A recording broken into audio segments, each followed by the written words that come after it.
On the Soul and the Resurrection, translated by William Moore and Henry Austin Wilson. Basil, great among the saints, had departed from this life to God, and the impulse to mourn for him was shared by all the churches.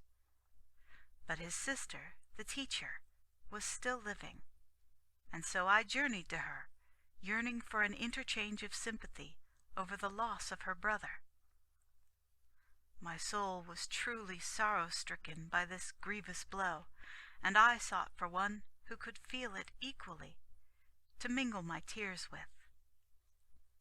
But when we were in each other's presence, the sight of the teacher awakened all my pain, for she too was lying in a state of prostration, even unto death.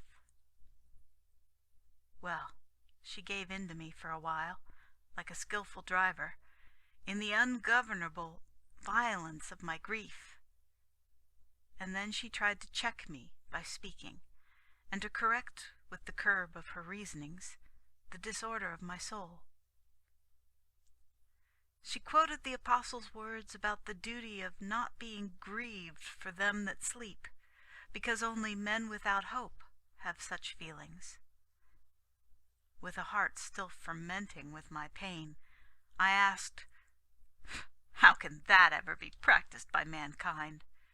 There is such an instinctive and deep-seated abhorrence of death in everyone. Those who look on a deathbed can hardly bear the sight, and those whom death approaches recoil from him all they can. Why, even the law that controls us puts death highest on the list of crimes, and highest on the list of punishments. By what device, then, can we bring ourselves to regard as nothing a departure from life, even in the case of a stranger, not to mention that of relations, when so be they cease to live? We see before us the whole course of human life, aiming at this one thing, how we may continue in this life. Indeed, it is for this that houses have been invented for us to live in order that our bodies may not be prostrated in their environment by cold or heat. Agriculture, again, what is it but the providing of our sustenance? In fact, all thought about how we are to go on living is occasioned by the fear of dying. Why is medicine so honored among men? Because it is thought to carry on the combat with death, to a certain extent, by its methods. Why do we have corslets and long shields and greaves and helmets and all the defensive armor, and enclosures of fortifications and iron-barred gates, except that we fear to die? Death, then, being naturally so terrible to us, how can it be easy for a survivor to obey this command, to remain unmoved by friends departed? Why, what is the special pain you feel, asked the teacher, in the mere necessity itself of dying? This common talk of unthinking persons is no sufficient accusation. What? Is there no occasion for grieving? I replied to her, when we see one who so lately lived and spoke, becoming all of a sudden lifeless and motionless, with the sense of every bodily organ extinct, with no sight or hearing in operation, or any other faculty of apprehension that sense possesses? And if you apply fire or steel to him, even if you were to plunge a sword into the body, or cast it to the beasts of prey, or bury it underneath a mound, that dead man is alike unmoved at any treatment. Seeing, then, that this change is observed in all these ways, and that principle of life, whatever it might be, disappears all at once out of sight, as the flame of an extinguished lamp which burnt on it the moment before, neither remains upon the wick nor passes to any other place, but completely disappears. How can such a change be borne without emotion by one who has no clear ground to rest upon? We hear the departure of the spirit. We see the shell that is left. But of the part that has been separated, we are ignorant, both as to its nature and as to the place where it has fled. For neither earth, nor air, nor water, nor any other element can show as residing within itself this force that has left the body, at whose withdrawal only a corpse remains, ready for dissolution. While I was thus enlarging upon the subject, the teacher signed to me with her hand and said, "Surely, what alarms and disturbs your mind is not the thought that the soul, instead of lasting forever, ceases with the body's dissolution?" I answered rather audaciously, and without due consideration of what I said, for my passionate grief had not yet given me back my judgment. In fact, I said that the divine utterances seemed to me like mere commands, compelling us to believe that the soul lasts forever. Not, however, that we were led by them to this belief by any reasoning. Our mind within us appears slavishly to accept the opinion enforced, but not to acquiesce with a spontaneous impulse. Hence, our sorrow over the departed is all the more grievous. We do not exactly know whether this vivifying principle is anything by itself, where it is, how it is, whether in fact it exists in any way at all, anywhere. This uncertainty about the real state of the case balances the opinions on either side.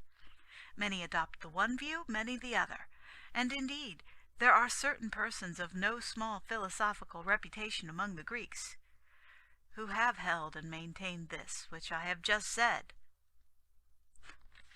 "Away," she cried, "with that pagan nonsense! For therein the inventor of lies fabricates only false theories to harm the truth. Observe this and nothing else, that such a view about the soul amounts to nothing less than the abandonment of virtue, and seeking the pleasure of the moment only. The life of eternity, by which alone virtue claims the advantage, must be despaired of." "And pray how," I asked, "are we to get a firm and unmovable belief in the soul's continuance? I too am sensible of the fact that human life will be bereft of the most beautiful ornament which life has to give, I mean virtue, unless an undoubting confidence with regard to this be established within us. What indeed does virtue have to stand upon in the case of those persons who conceive of this present life as the limit of their existence, and who hope for nothing beyond?"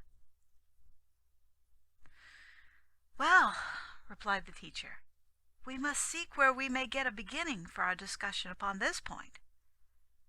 And if you please, let the defense of the opposing views be undertaken by yourself, for I see that your mind is a little inclined to accept such a brief. Then, after the conflicting belief has been stated, we shall be able to look for the truth."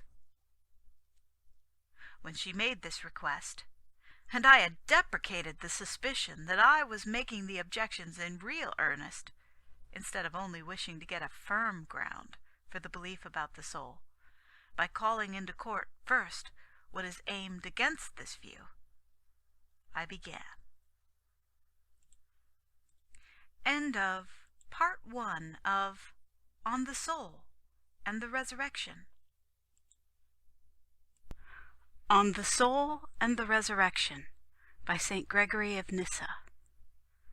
Part 2. Would not the defenders of the opposite belief say this, that the body, being composite, must necessarily be resolved into that of which it is composed?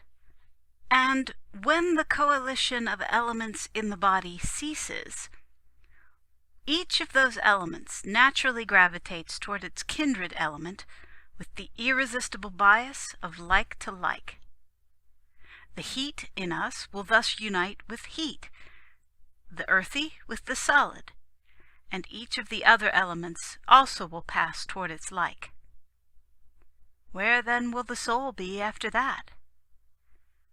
If one affirm that it is in those elements, one will be obliged to admit that it is identical with them, for this fusion could not possibly take place between two things of different natures. But this being granted, the soul must necessarily be viewed as a complex thing, fused as it is with qualities so opposite. But the complex is not simple, and must be classed with the composite, and the composite is necessarily dissoluble, and dissolution means the destruction of the compound, and the destructible is not immortal, else the flesh itself, resolvable as it is into its constituent elements, might so be called immortal.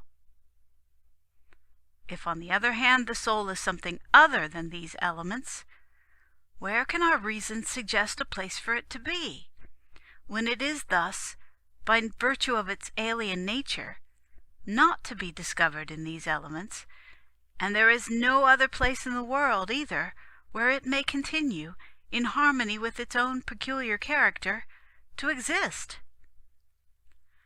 But if a thing can be found nowhere, plainly it has no existence. The teacher sighed gently at these words of mine, and then said,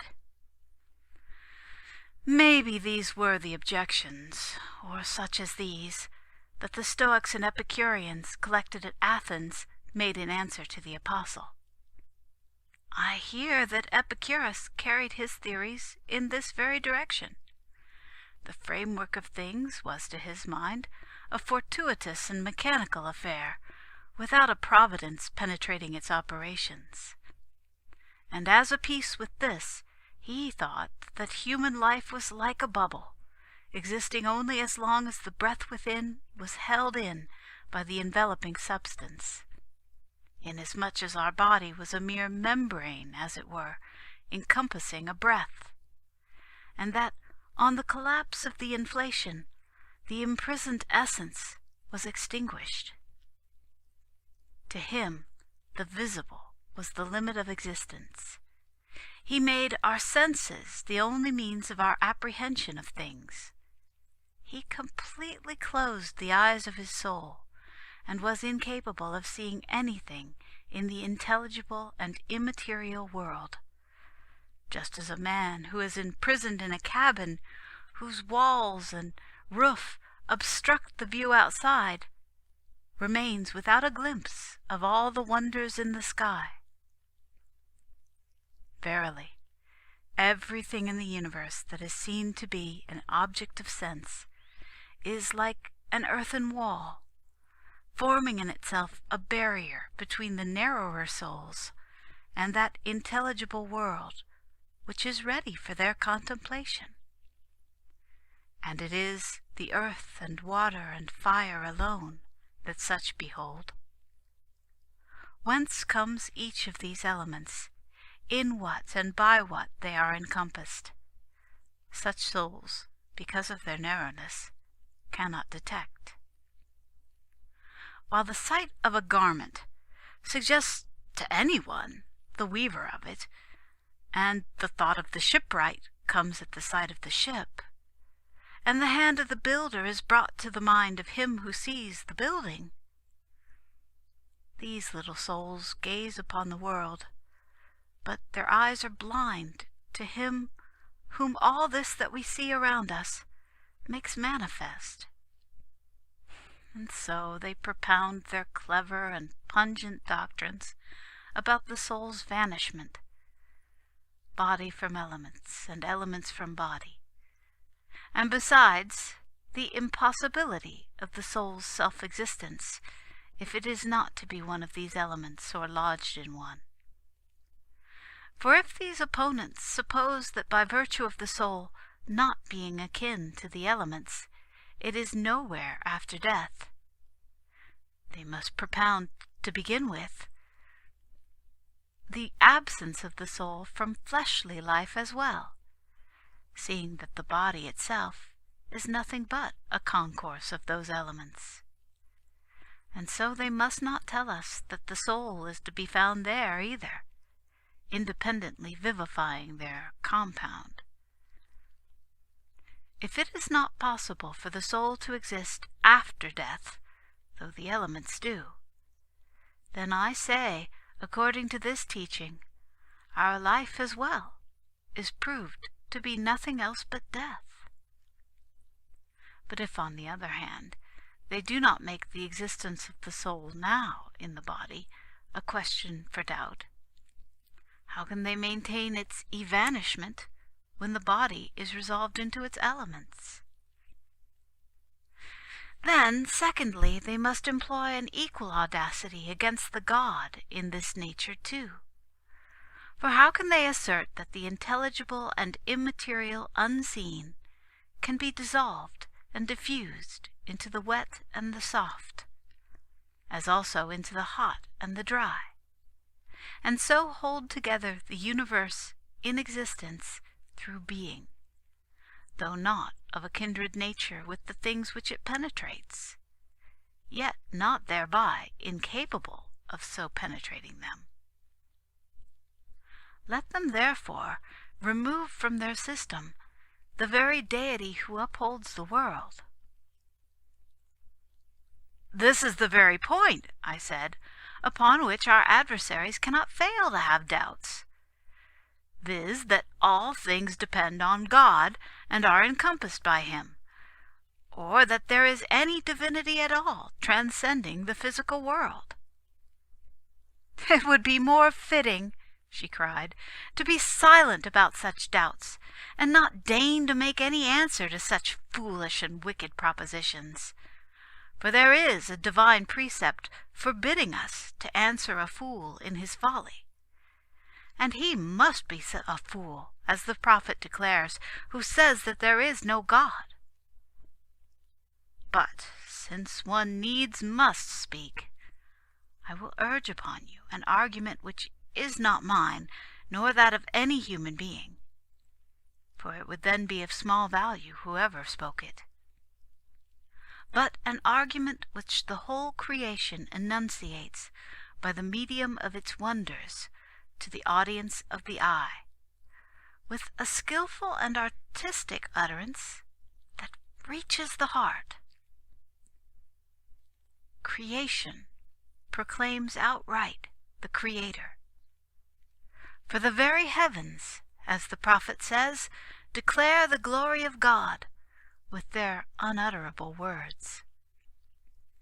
We see the universal harmony in the wondrous sky and on the wondrous earth, how elements essentially opposed to each other are all woven together in an ineffable union to serve one common end, each contributing its particular force to maintain the whole.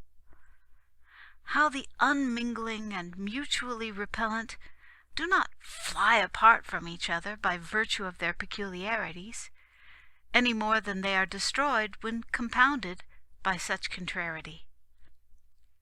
How those elements which are naturally buoyant move downwards, the heat of the sun, for instance, descending in its rays, while the bodies which possess weight are lifted by becoming rarefied in vapor, so that water, contrary to its nature, ascends, being conveyed through the air to the upper regions.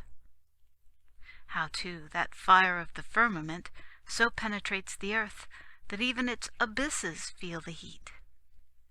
How the moisture of the rain, infused into the soil, generates, one though it be by nature, myriads of differing seeds, and animates, in due proportion, each subject of its influence. How very swiftly the polar sphere revolves, how the orbits within it move the contrary way, with all the eclipses and conjunctions and measured intervals of the planets. We see all this with the piercing eyes of the mind, nor can we fail to be taught by means of such a spectacle that the divine power, working with skill and method, is manifesting itself in this actual world, and penetrating each portion, combines those portions with the whole, and completes the whole by the portions, and encompasses the universe with a single all-controlling force, self-centered and self-contained, never ceasing from its motion, yet never altering the position which it holds. And pray how, I asked, does this belief in the existence of God prove, along with it, the existence of the human soul? For God, surely, is not the same thing as the soul, so that if one were believed in, the other must necessarily be believed in. She replied, "It has been said by wise men that man is a little world in himself, and contains all the elements which go to complete the universe. If this view is a true one, and so it seems, perhaps we shall need no other ally than it to establish the truth of our conception of the soul. And our conception of it is this, that it exists with a rare and peculiar nature of its own, independent of the body with its gross texture. We get our exact knowledge of this outer world from the apprehension of our senses, and these sensational operations themselves lead us on to the understanding of the supersensual world of fact and thought. And our eye thus becomes the interpreter of that almighty wisdom which is visible in the universe, and points in itself to the being who encompasses it.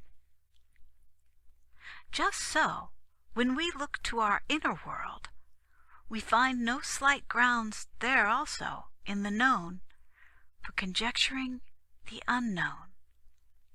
And the unknown there also is that which, being the object of thought and not of sight, eludes the grasp of sense.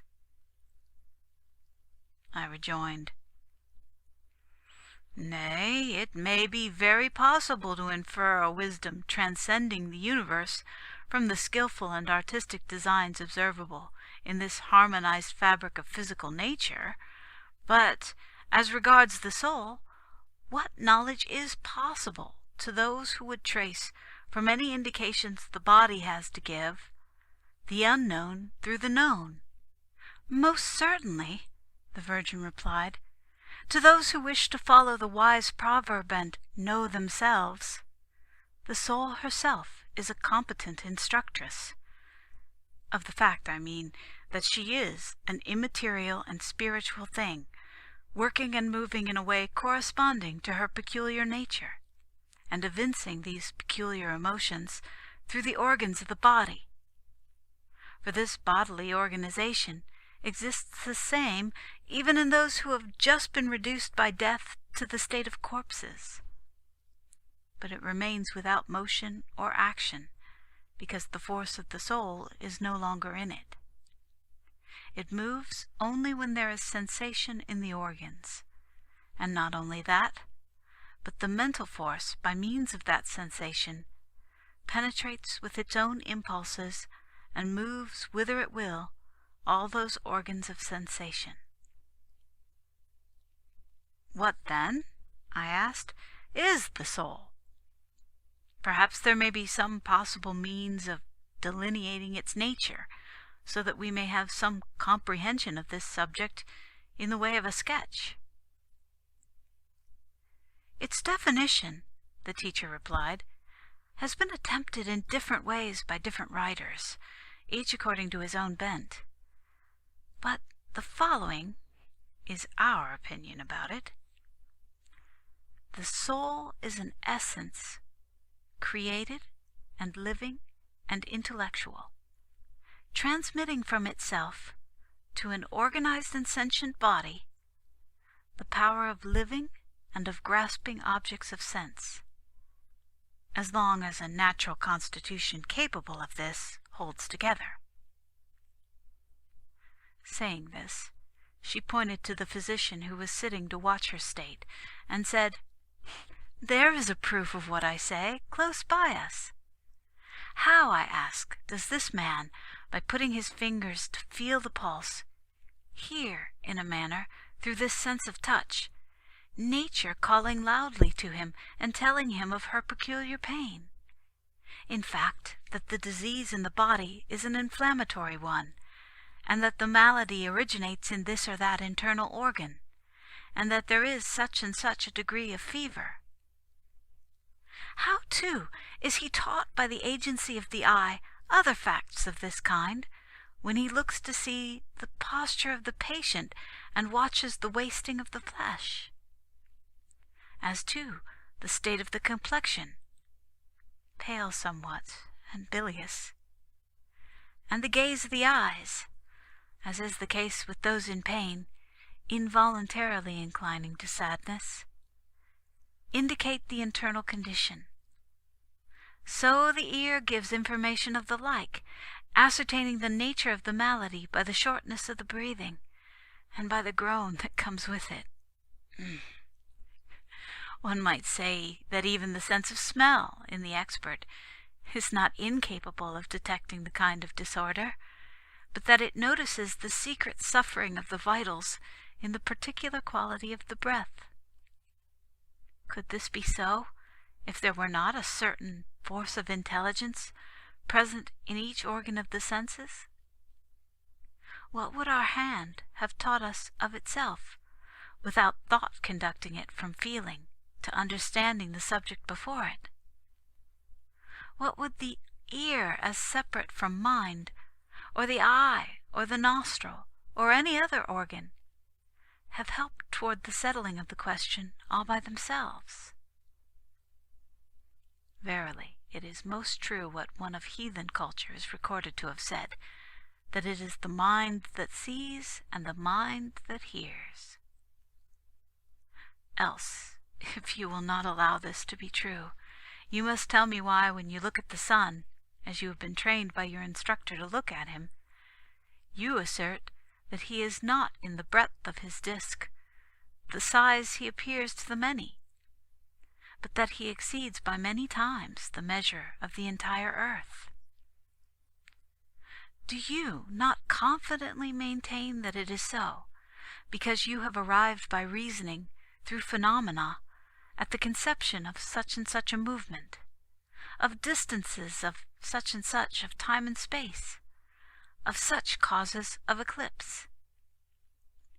And when you look at the waxing and waning moon, you are taught other truths by the visible figure of that heavenly body, that it is itself devoid of life, and that it revolves in the circle nearest the earth, and that it is lit by light from the sun, just as is the case with mirrors, which, receiving the sun upon them, do not reflect rays of their own, but those of the sun, whose light is given back from their smooth, flashing surface. Those who see this but do not examine it think that the light comes from the moon herself, but that this is not the case is proved by this, that when she is diametrically facing the sun, she has the whole of the disk that looks our way illuminated, but as she traverses her own circle of revolution quicker from moving in a narrower space, she herself has completed this more than 12 times before the sun has once traveled round his, whence it happens that her substance is not always covered by light, for her position facing him is not maintained in the frequency of her revolutions, but while this position causes the whole side of the moon which looks to us to be illumined, directly she moves sideways, her hemisphere, which is turned to us, necessarily becomes partially shadowed, and only that which is turned to him meets his embracing rays. The brightness, in fact, keeps on retiring from that which can no longer see the sun to that which still sees him, until she passes right across the sun's disk and receives his rays upon her hinder part. And then the fact of her being in herself totally devoid of light and splendor causes the side turned to us to be invisible, while the further hemisphere is all in light. And this is called the completion of her waning. But when again in her own revolution she has passed the sun, and she is transverse to his rays, the side which was dark just before begins to shine a little, for the rays move from this illumined part to that so lately invisible. You see what the eye does teach, and yet it would never of itself have afforded this insight without something that looks through the eyes and uses the data of the senses as mere guides to penetrate from the apparent to the unseen. It is needless to add the methods of geometry that lead us step by step through visible delineations to truths which lie out of sight, and countless other instances which all prove that apprehension is the work of an intellectual essence deeply seated in our nature, acting through the operation of our bodily senses. End of Part 2 of On the Soul and the Resurrection. On the Soul and the Resurrection by St. Gregory of Nyssa. Part 3.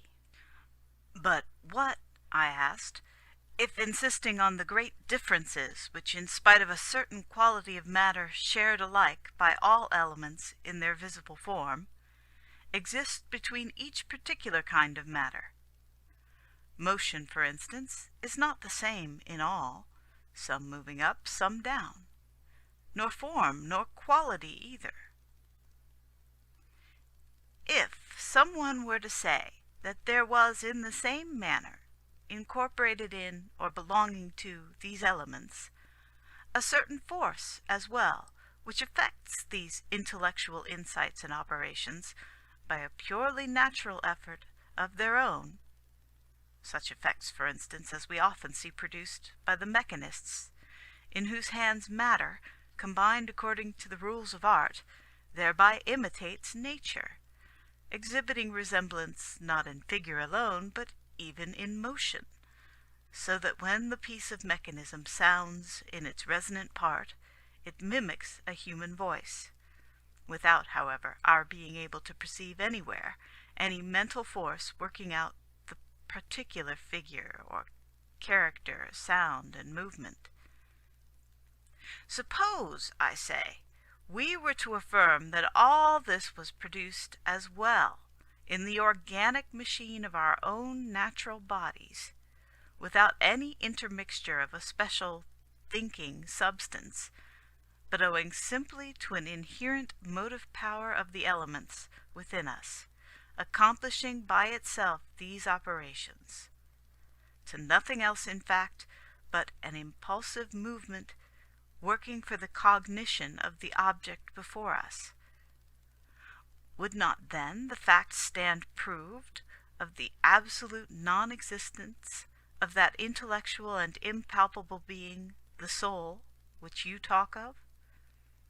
Your instance, she replied, and your reasoning upon it, though belonging to the counter-argument, may both of them be made allies of our statement, and will contribute not a little to the confirmation of its truth. Why, how can you say that?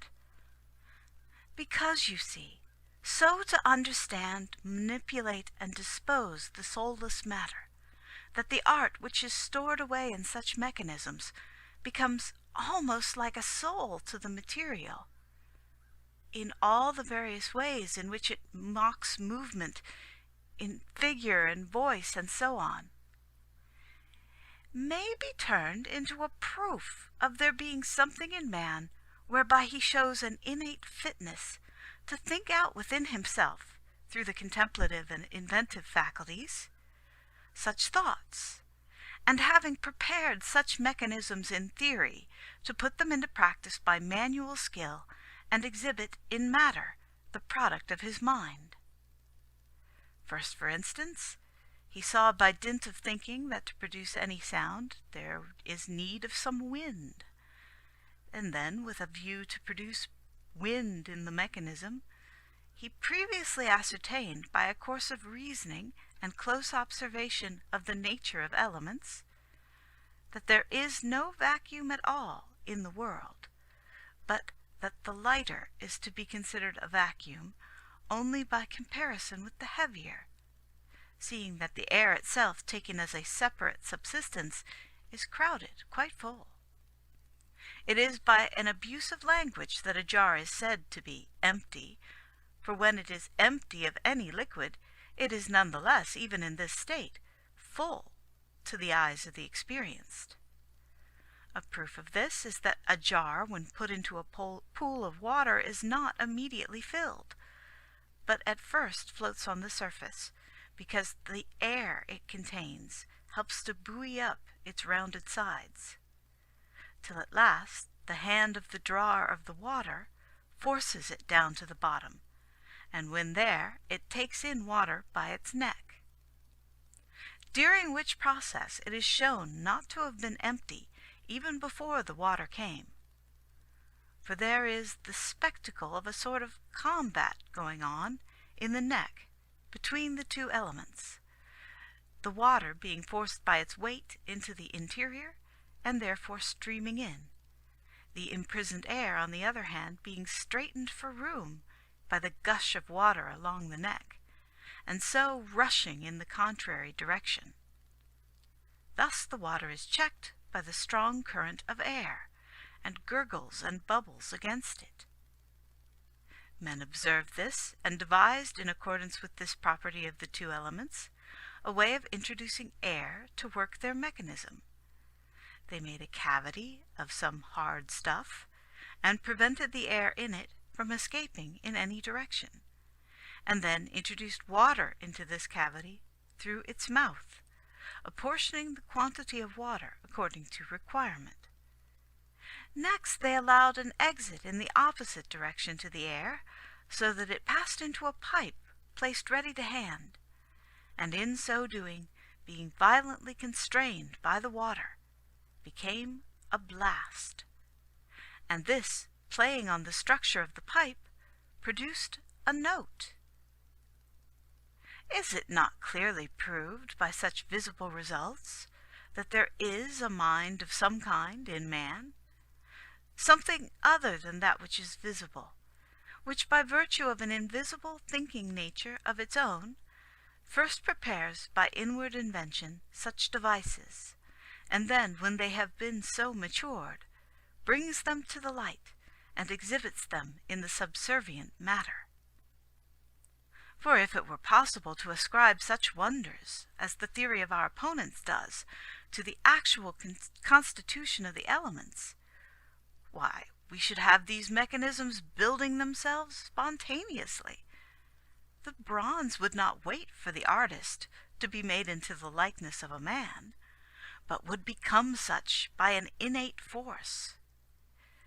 The air would not require the pipe to make a note, but would sound spontaneously by its own fortuitous flux and motion.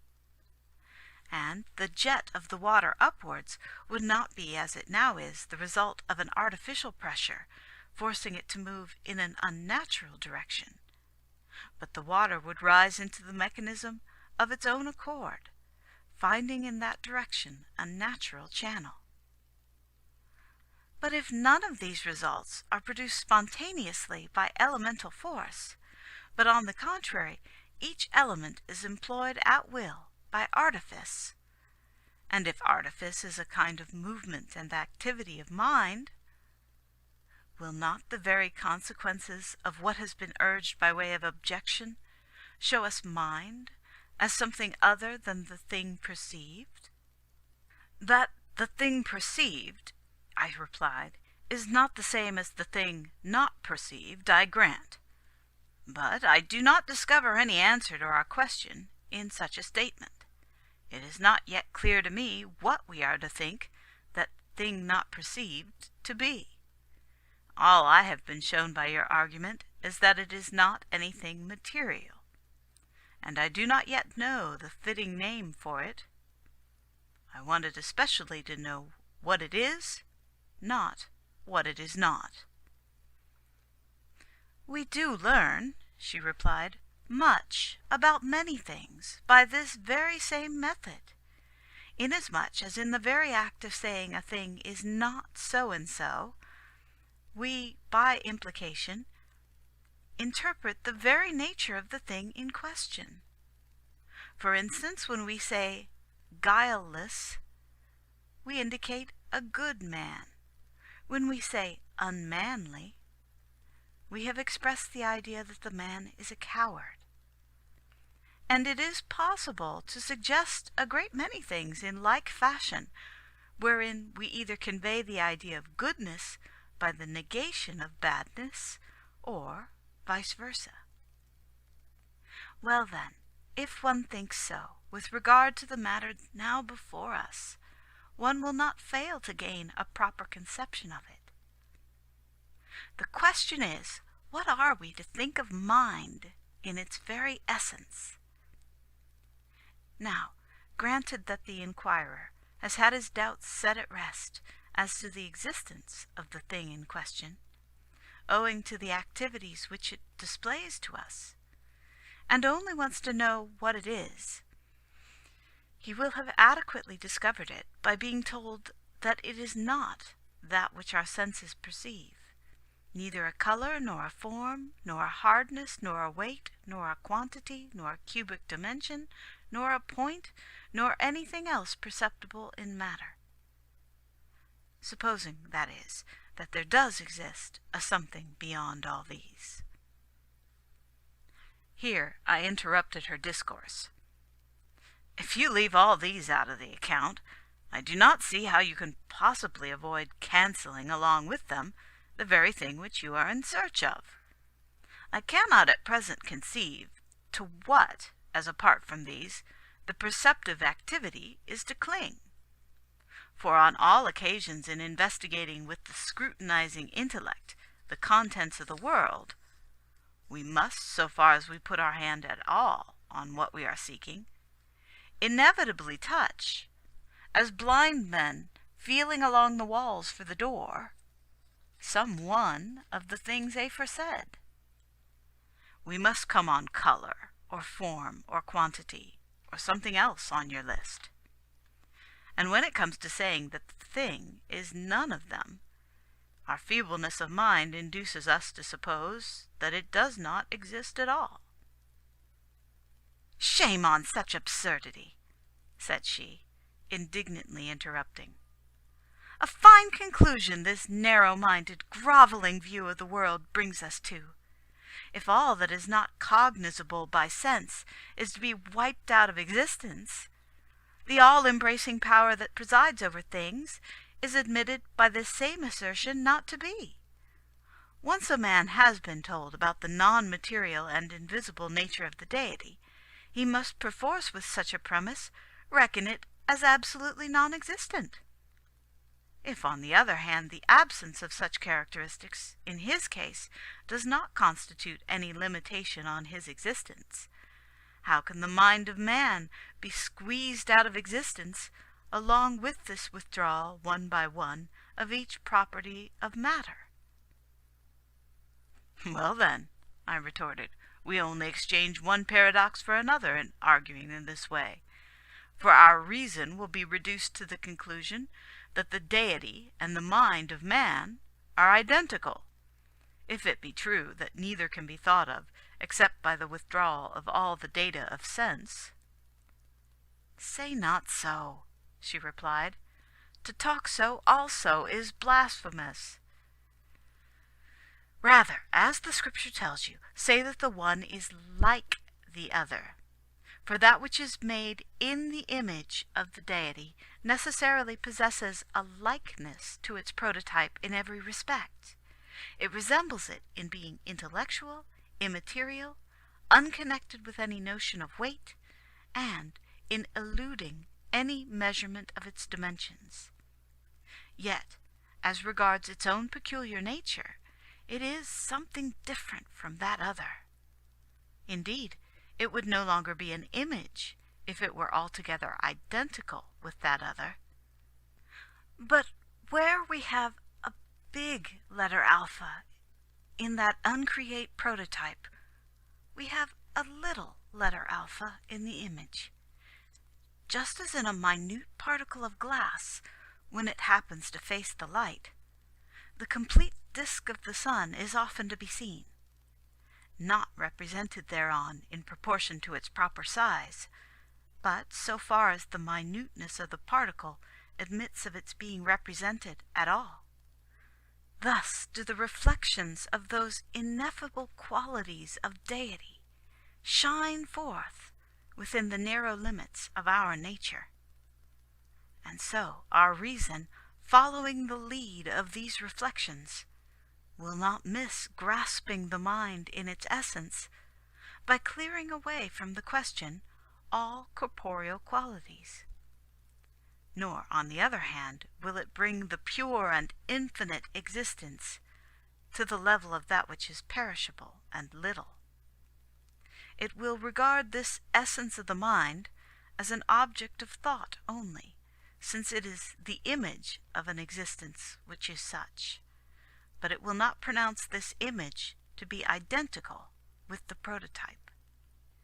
Just then, as we have no doubts, owing to the display of a divine, mysterious wisdom in the universe, about a divine being and a divine power existing in it all, which secures its continuance, though if you required a definition of that being, you would therein find the deity completely sundered from every object in creation, whether of sense or thought, while in these last two natural distinctions are admitted.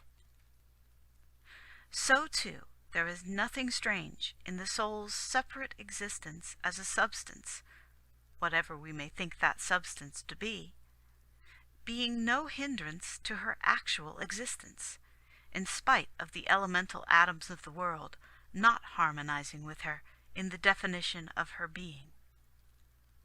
In the case of our living bodies, composed as they are from the blending of these atoms, there is no sort of communion, as has been just said, on the score of substance, between the simplicity and invisibility of the soul and the grossness of those bodies. But notwithstanding that, there is not a doubt that there is in them the soul's vivifying influence, exerted by a law which it is beyond the human understanding to comprehend. Not even, then, when those atoms have again been dissolved into themselves, has that bond of a vivifying influence vanished. But as, while the framework of the body still holds together, each individual part is possessed of a soul which penetrates equally every component member, and one could not call that soul hard and resistant, though blended with the solid, nor humid or cold, or the reverse, though it transmits life to all and each of such parts.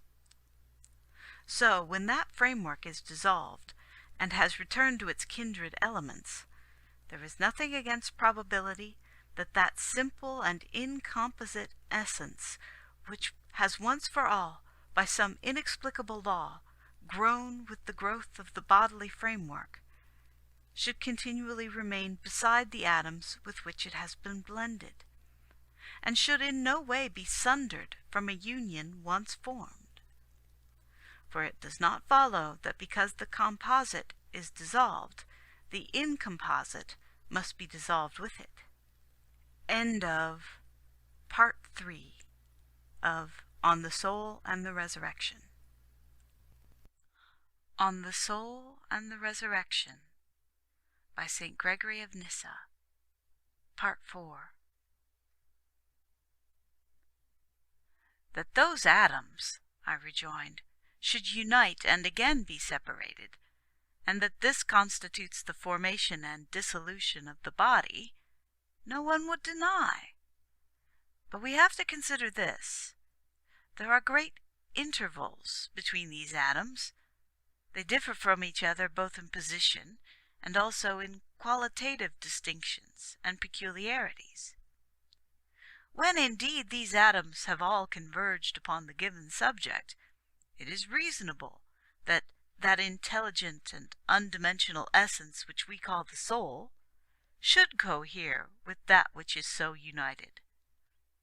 But once these atoms are separated from each other, and have gone whither their nature impels them, what is to become of the soul when her vessel is thus scattered in many directions? As a sailor, when his ship has been wrecked and gone to pieces, cannot float upon all the pieces at once which have been scattered this way and that over the surface of the sea, for he seizes any bit that comes to hand, and lets all the rest drift away.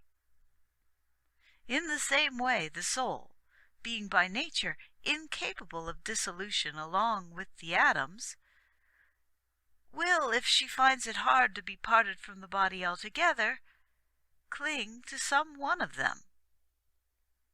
And if we take this view, consistency will no more allow us to regard her as immortal for living in one atom than as mortal for not living in a number of them. But the intelligent and undimensional, she replied, is neither contracted nor diffused, contraction and diffusion being a property of body only.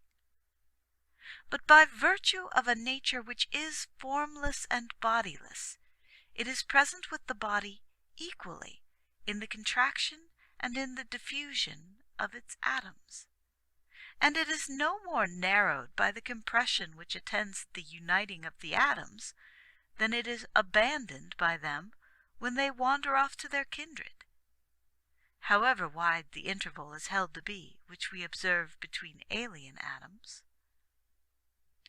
For instance, there is a great difference between the buoyant and light as contrasted with the heavy and solid, between the hot as contrasted with the cold, between the humid as contrasted with its opposite. Nevertheless, it is no strain to an intelligent essence to be present in each of those elements to which it has once cohered. This blending with opposites does not split it up. In locality, in peculiar qualities, these elemental atoms are held to be far removed from each other. But an undimensional nature finds it no labor to cling to what is locally divided, seeing that even now it is possible for the mind at once to contemplate the heavens above us, and to extend its busy scrutiny beyond the horizon. Nor is its contemplative power at all distracted by these excursions into distances so great. There is nothing, then, to hinder the soul's presence in the body's atoms, whether fused in union or decomposed in dissolution. Just as in the amalgam of gold and silver, a certain methodical force is to be observed which has fused the metals, and if the one be afterwards smelted out of the other, the law of this method, nevertheless, continues to reside in each, so that while the amalgam is separated, this method does not suffer division along with it. For you cannot make fractions out of the indivisible. In the same way, this intelligent essence of the soul is observable in the concourse of the atoms, and does not undergo division when they are dissolved. But it remains with them, and even in their separation is coextensive with them, yet not itself dissevered nor discounted into sections to accord with the number of the atoms. Such a condition belongs to the material and spatial world, but that which is intelligent and undimensional is not liable to the circumstances of space. Therefore the soul exists in the actual atoms which she has once animated, and there is no force to tear her away from her cohesion with them. What cause for melancholy, then, is there herein, that the visible is exchanged for the invisible? And why is it that your mind has conceived such a hatred of death? Upon this I recurred to the definition which she had previously given of the soul, and I said that, to my thinking, her definition had not indicated distinctly enough all the powers of the soul which are a matter of observation. It declares the soul to be an intellectual essence which imparts to the organic body a force of life by which the senses operate. Now the soul is not thus operative only in our scientific and speculative intellect. It does not produce results in that world only, or employ the organs of sense only for this their natural work. On the contrary, we observe in our nature many emotions of desire and many of anger, and both these exist in us as qualities of our kind, and we see both of them in their manifestations displaying further many most subtle differences. There are many states, for instance, which are occasioned by desire, many others which, on the other hand, proceed from anger, and none of them are of the body. But that which is not of the body is plainly intellectual. Now, our definition exhibits the soul as something intellectual, so that one of two alternatives, both absurd, must emerge when we follow out this view to the end. Either anger and desire are both second souls in us, and a plurality of souls must take the place of the single soul, or the thinking faculty in us cannot be regarded as a soul either, if they are not, the intellectual element adhering equally to all of them, and stamping them all as souls, or else excluding every one of them equally from the specific qualities of soul. "You are quite justified," she replied, "in raising this question, and it has before this been discussed by many elsewhere, namely, what we are to think of the principle of desire and the principle of anger within us. Are they consubstantial with the soul, inherent in the soul's very self from her first organization, or are they something different, accruing to us afterwards? In fact, while all equally allow that these principles are to be detected in the soul, investigation has not yet discovered exactly what we are to think of them, so as to gain some fixed belief with regard to them. The generality of men still fluctuate in their opinions about this, which are as erroneous as they are numerous. As for ourselves, if the Gentile philosophy, which deals methodically with all these points, were really adequate for a demonstration, it would certainly be superfluous to add a discussion on the soul to those speculations. But while the latter proceeded on the subject of the soul as far in the direction of supposed consequences as the thinker pleased, we are not entitled to such license. I mean, that of affirming whatever we please. We make the Holy Scriptures the rule and the measure of every tenet. We necessarily fix our eyes upon that, and approve that alone which may be made to harmonize with the intention of those writings. We must therefore neglect the Platonic chariot and the pair of horses of dissimilar forces yoked to it, and their driver, whereby the philosopher allegorizes these facts about the soul.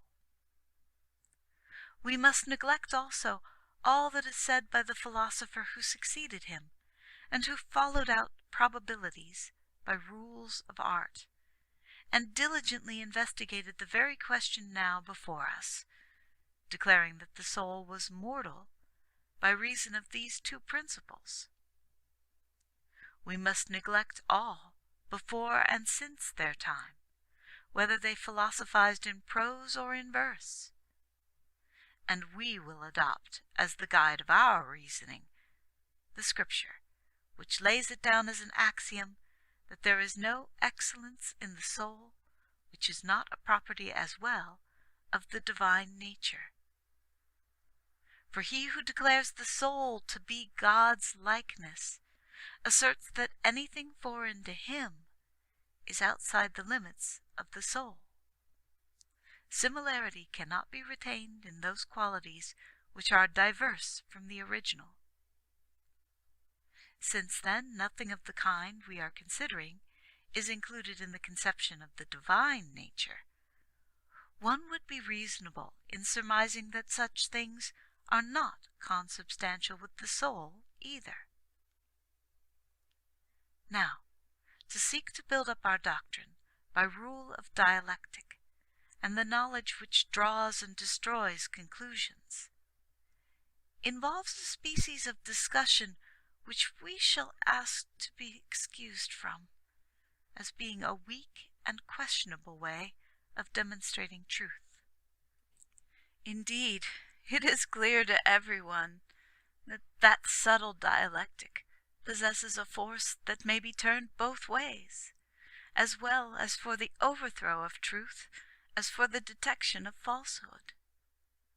And so we begin to suspect even truth itself, when it is advanced in company with such a kind of artifice, and to think that the very ingenuity of it is trying to bias our judgment and upset the truth. If, on the other hand, anyone will accept a discussion which is in a naked, unsyllogistic form, we will speak upon these points by making our study of them so far as we can follow the chain of scriptural tradition. What is it, then, that we assert? We say that the fact of the reasoning animal man being capable of understanding and knowing is most surely attested by those outside our faith, and that this definition would never have sketched our nature so if it had viewed anger and desire and all such like emotions as consubstantial with that nature.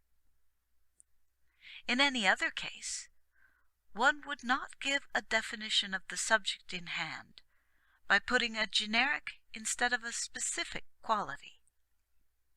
And so, as the principle of desire and the principle of anger are observed equally in rational and irrational natures, one could not rightly mark the specific quality by means of this generic one.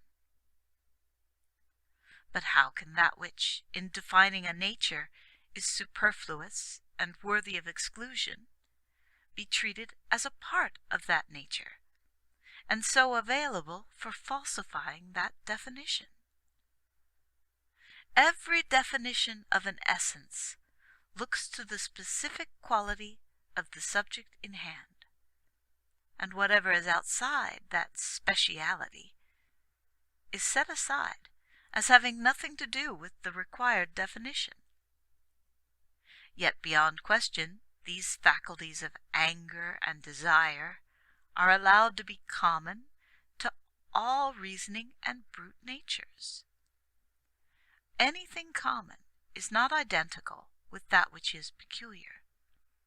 It is imperative, therefore, that we should not range these faculties among those whereby humanity is exclusively meant. But just as one may perceive the principle of sensation and that of nutrition and growth in man, and yet not shake thereby the given definition of his soul, for the quality A being in the soul does not prevent the quality B being in it too. So, when one detects in humanity these emotions of anger and desire, one cannot on that account fairly quarrel with the definition, as if it fell short of a full indication of man's nature. What then, I asked the teacher, are we to think about this? For I cannot yet see how we can fitly repudiate faculties which are actually within us. You see, she replied, there is a battle of the reason with them, and a struggle to rid the soul of them. And there are men in whom this struggle has ended in success. It was so with Moses, as we know.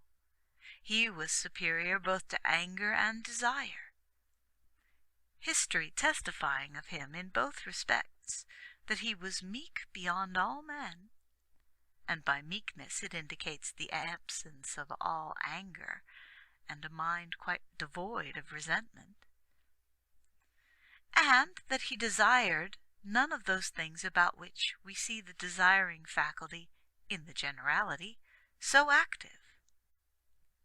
This could not have been so if these faculties were nature, and were referable to the contents of man's essence.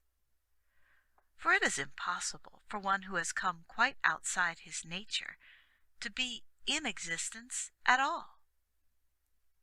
But if Moses was at one and the same time in existence and not in these conditions, then it follows that these conditions are something other than nature, and not nature itself. For if on the one hand, that is truly nature in which the essence of the being is found, and on the other, the removal of these conditions is in our power, so that their removal not only does no harm, but is even beneficial to our nature, it is clear that these conditions are to be numbered among externals, and are affections rather than the essence of the nature. For the essence is that thing only which it is. As for anger, most think it a fermenting of the blood around the heart, others an eagerness to inflict pain in return for other pain. We would take it to be the impulse to hurt one who has provoked us. But none of these accounts of it tally with the definition of the soul. Again, if we were to define what desire is in itself, we should call it a seeking for that which is wanting, or a longing for pleasurable enjoyment, or a pain at not possessing that upon which the heart is set, or a state with regard to some pleasure which there is no opportunity of enjoying. These and similar descriptions all indicate desire, but they have no connection with the definition of the soul. But it is so with regard to all those other conditions also, which we see to have some relation to the soul, those, I mean, which are mutually opposed to each other, such as cowardice and courage, pleasure and pain, fear and contempt, and so on. Each of them seems akin to the principle of desire or that of anger, while they have a separate definition to mark their own peculiar nature. Courage and contempt, for instance, exhibit a certain phase of the irascible impulse. The dispositions arising from cowardice and fear exhibit, on the other hand, a diminution and weakening of that same impulse. Pain, again, draws its material both from anger and desire. For the impotence of anger, which consists in not being able to punish one who has first given pain, becomes itself pain. And that despair of getting objects of desire, and the absence of things upon which the heart is set, create in the mind this same sullen state. Moreover, the opposite to pain, I mean the sensation of pleasure, like pain, divides itself between anger and desire, for pleasure is the leading motive of them both. All these conditions, I say, have some relation to the soul, and yet they are not the soul, but only like warts growing out of the soul's thinking part, which are reckoned as part of it because they adhere to it, and yet are not that actual thing which the soul is in its essence. End of Part 4 of On the Soul and the Resurrection. On the Soul and the Resurrection by St. Gregory of Nyssa, Part 5. And yet, I rejoined to the Virgin, we see no slight help afforded for improvement to the virtuous from all these conditions. Daniel's desire was his glory, and Phineas's anger pleased the deity. We have been told, too, that fear is the beginning of wisdom, and learned from Paul that salvation is the goal of the sorrow after a godly sort. The gospel bids us have contempt for danger, and the not being afraid with any amazement is nothing else but a description of courage, and this last is numbered by wisdom among the things that are good. In all this, Scripture shows that such emotional conditions are not to be considered weaknesses. Weaknesses would not have been so employed for putting virtue into practice.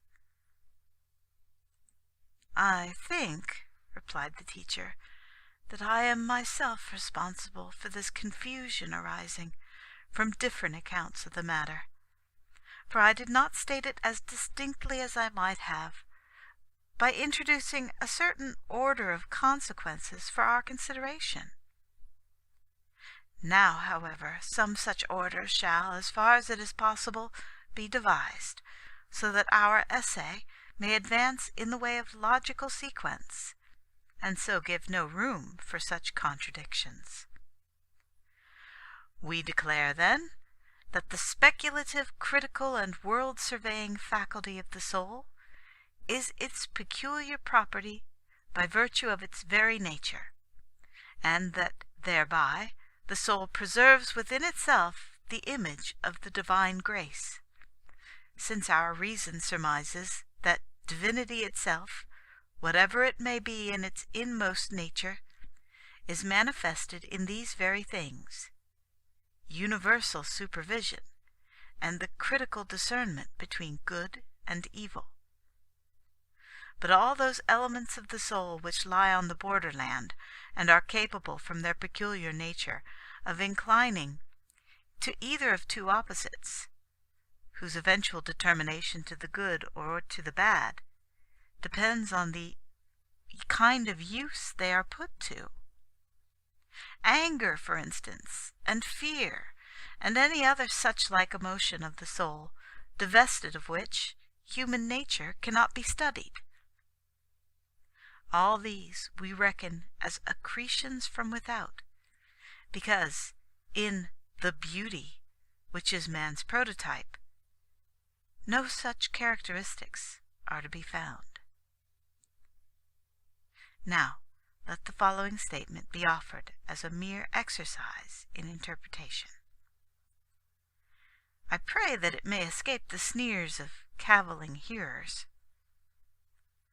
Scripture informs us that the deity proceeded by a sort of graduated and ordered advance to the creation of man. After the foundations of the universe were laid, as history records, man did not appear on the earth at once, but the creation of the brutes preceded his, and the plants preceded them. Thereby Scripture shows that the vital forces blended with the world of matter according to a gradation. First, it infused itself into insensate nature, and in continuation of this, advanced into the sentient world, and then ascended to intelligent and rational beings. Accordingly, while all existing things must either be corporeal or spiritual, the former are divided into the animate and inanimate. By animate, I mean possessed of life. And of things possessed of life, some have it with sensation, sentient, the rest have no sensation. Again, of these sentient things, some have reason, the rest have not.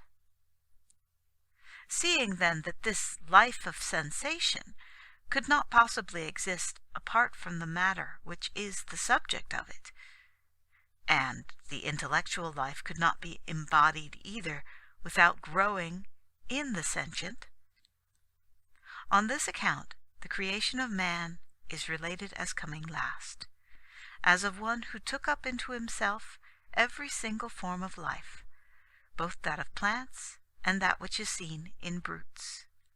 His nourishment and growth he derives from vegetable life, for even in vegetables such processes are to be seen, when nourishment is being drawn in by their roots, and given off in fruit and leaves. His sentient organization he derives from the brute creation, but his faculty of thought and reason is incommunicable, and is a peculiar gift in our nature to be considered by itself.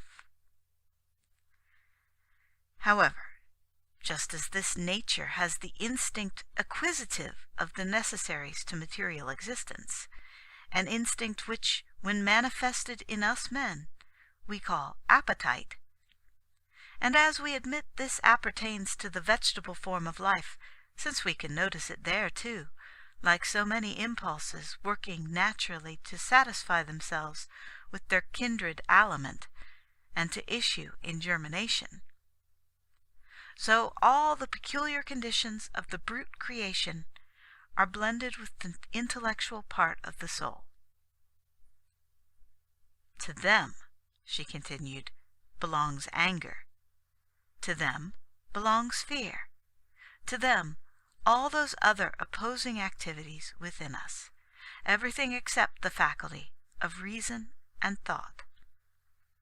That alone, the choice product, as has been said, of all our life, bears the stamp of the divine character. But since, according to the view which we have just enunciated, it is not possible for this reasoning faculty to exist in the life of the body without existing by means of sensations, and since sensation is already found subsisting in the brute creation, necessarily, as it were, by reason of this one condition, our soul has touch with the other things which are knit up with it, and these are all those phenomena within us which we call passions, which have not been allotted to human nature for any bad purpose at all, for the Creator would most certainly be the author of evil if, so deeply rooted as they are in our nature, any necessities of wrongdoing were found in them, but according to the use which our free will puts them to. These emotions of the soul become the instruments of virtue or vice. They are like the iron which is being fashioned according to the volition of the artificer, and receives whatever shape the idea which is in his mind prescribes, and becomes a sword or some agricultural implement. Supposing, then, that our reason, which is our nature's choicest part, holds the dominion over these imported emotions, as Scripture allegorically declares in the command to men to rule over the brutes. None of them will be active in the ministry of evil. Fear will only generate within us obedience, and anger fortitude, and cowardice caution. And the instinct of desire will procure for us the delight that is divine and perfect. But if reason drops the reins and is dragged behind like a charioteer who has got entangled in his chariot, then these instincts are changed into fierceness, just as we see happen among the brutes. For since reason does not preside over the natural impulses that are implanted in them, the more irascible animals, under the generalship of their anger, mutually destroy each other, while the bulky and powerful animals get no good themselves from their strength, but become by their want of reason slaves of that which has reason.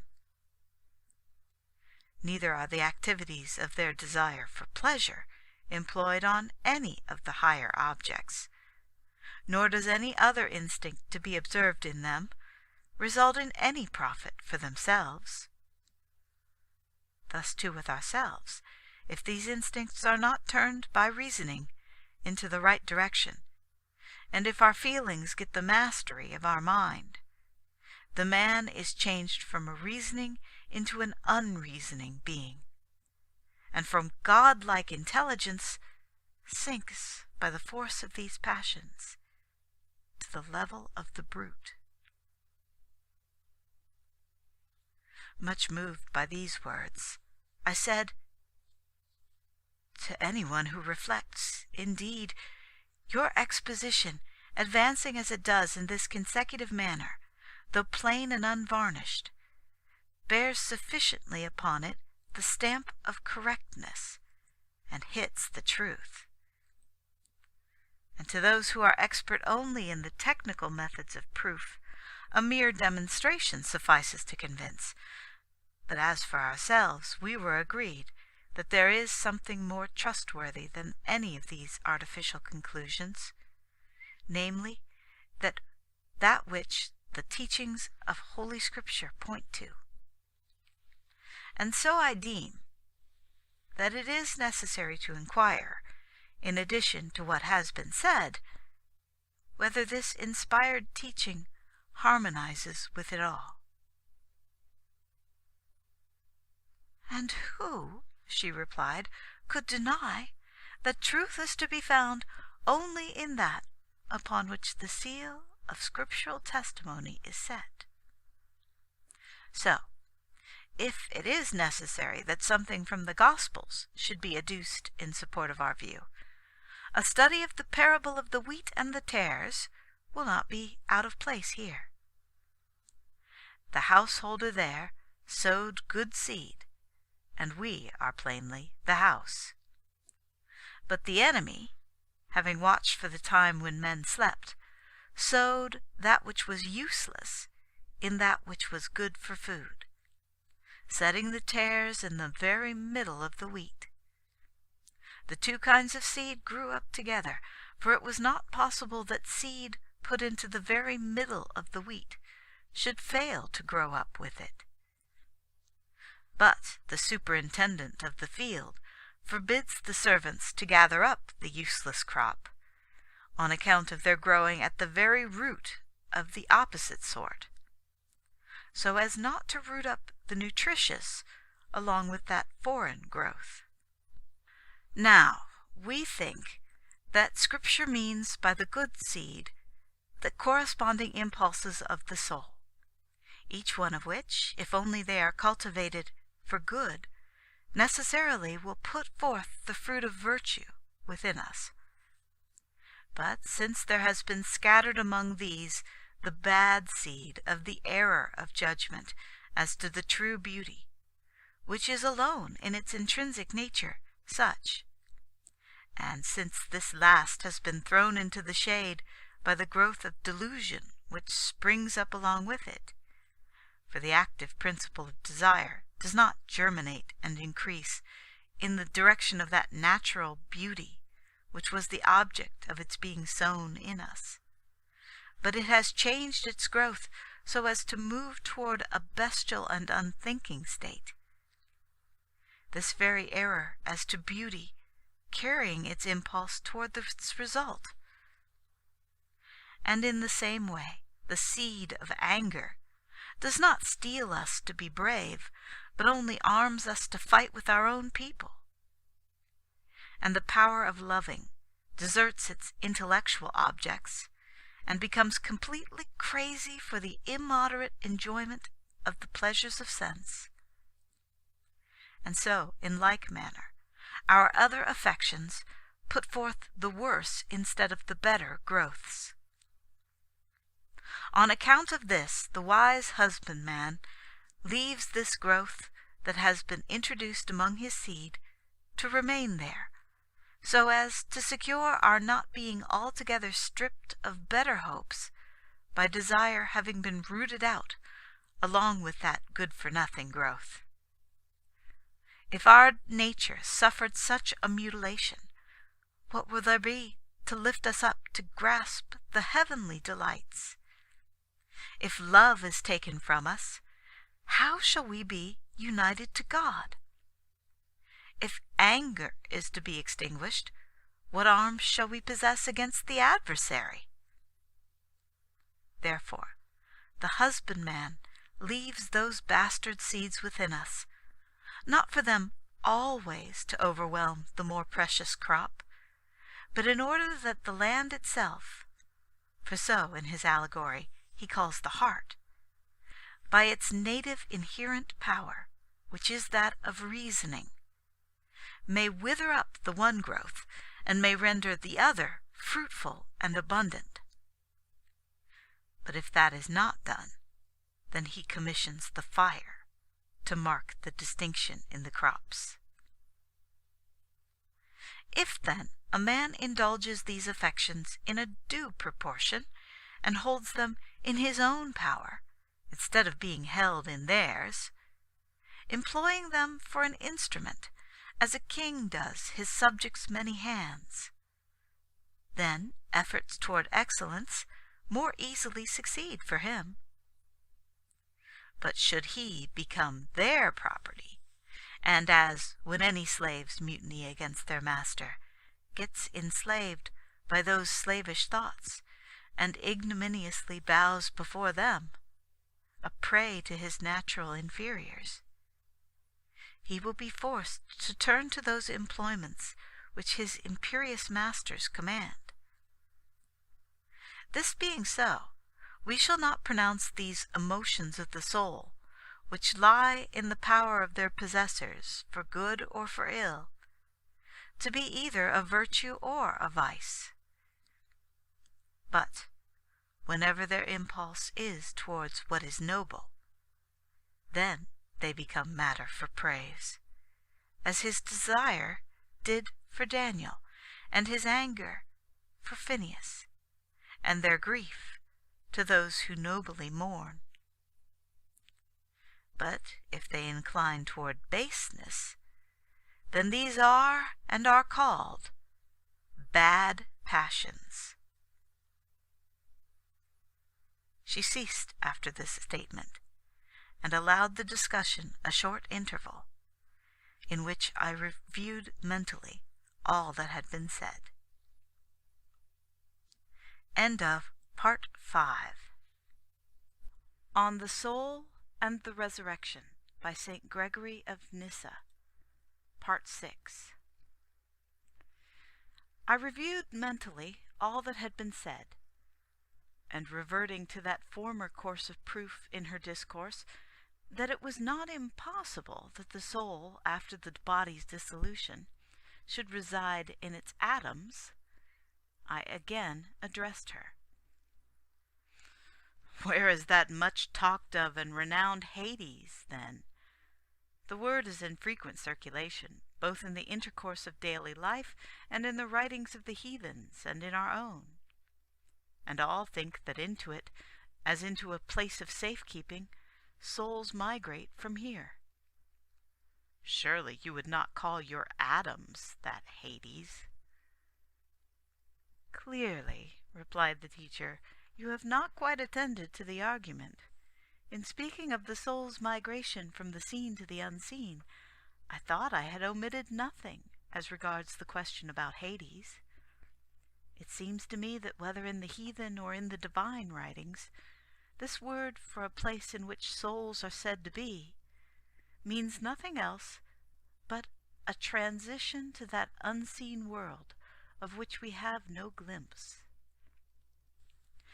And how, then, I asked, is it that some think that by the underworld is meant an actual place, and that it harbors within itself the souls that have at last flitted away from human life, drawing them towards itself as the right receptacle for such natures? Well, replied the teacher, our doctrine will be in no ways injured by such a supposition.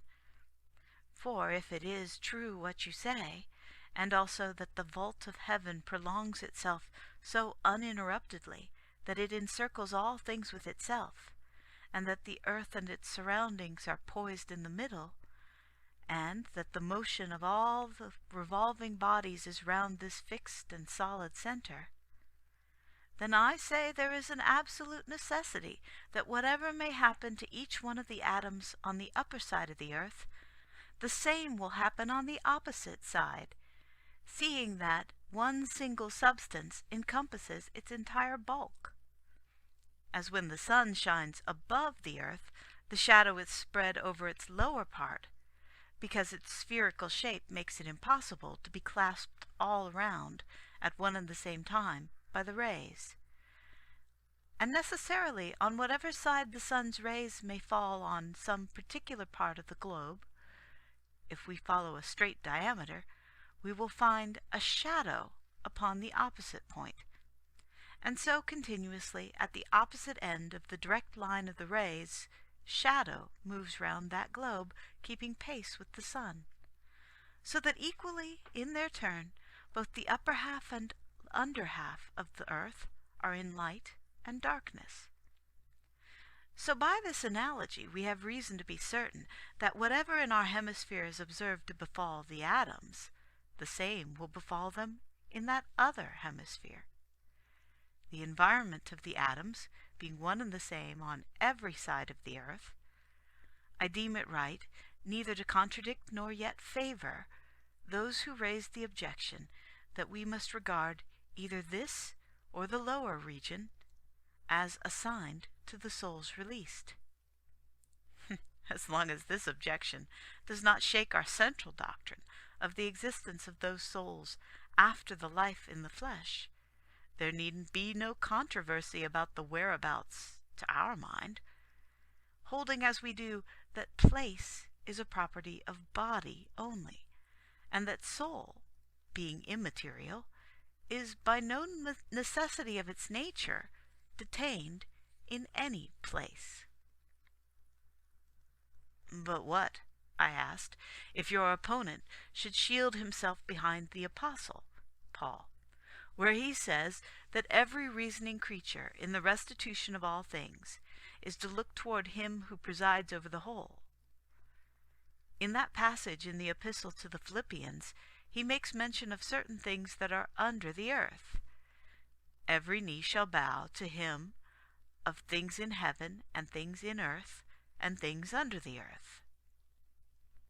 We shall stand by our doctrine, answered the teacher, even if we should hear them adducing these words. For the existence of the soul after death we have the assent of our opponent, and so we do not make an objection as to the place, as we have just said. But if some were to ask the meaning of the apostle in this utterance, what is one to say? Would you remove all signification of place from the passage? I do not think, she replied, that the divine apostle divided the intellectual world into localities when he named part as in heaven, part as on earth, and part as under the earth. There are three states in which reasoning creatures can be. One, from the very first, received an immaterial life, and we call it the angelic. Another is in union with the flesh, and we call it the human. A third is released by death from fleshy entanglements, and it is to be found in souls pure and simple.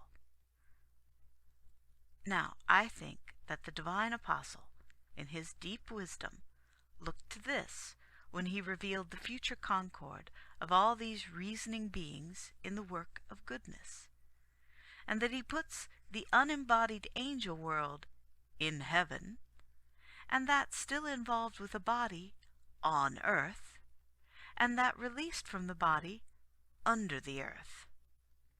Or indeed, if there is any other world to be classed under that which is possessed of reason, it is not left out, and whether anyone choose to call this last demons or spirits or anything else of the kind, we shall not care. We certainly believe, both because of the prevailing opinion and still more of Scripture's teaching, that there exists another world of beings besides, divested of such bodies as ours are, who are opposed to that which is good, and are capable of hurting the lives of men, having by an act of will lapsed from the nobler view, and by this revolt from goodness personified in themselves the contrary principle. And this world is what some say the apostle adds to the number of the things under the earth, signifying in that passage that when evil shall have been some day annihilated in the long revolutions of the ages, nothing shall be left outside the world of goodness, but that even from those evil spirits shall rise in harmony the confession of Christ's lordship. If this is so, then no one can compel us to see any spot of the underworld in the expression things under the earth. The atmosphere spreads equally over every part of the earth, and there is not a single corner of it left unrobed by this circumambient air.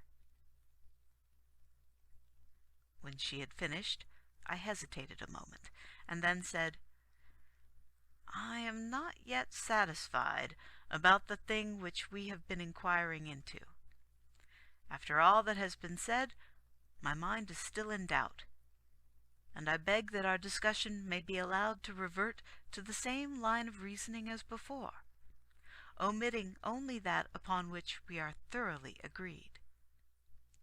I say this, for I think that all but the most stubborn controversialists will have been sufficiently convinced by our debate not to consign the soul, after the body's dissolution, to annihilation and non-entity, nor to argue that because it differs substantially from the atoms, it is impossible for it to exist anywhere in the universe.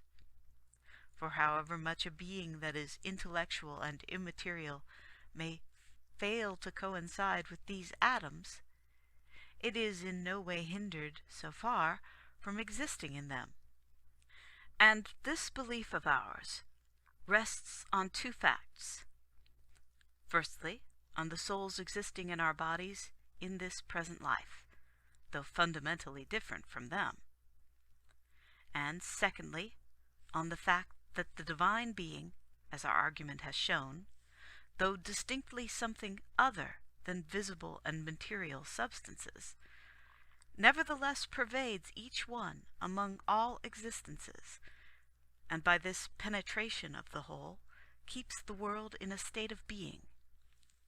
So that following these analogies, we need not think that the soul either is out of existence when she passes from the world of forms to the unseen.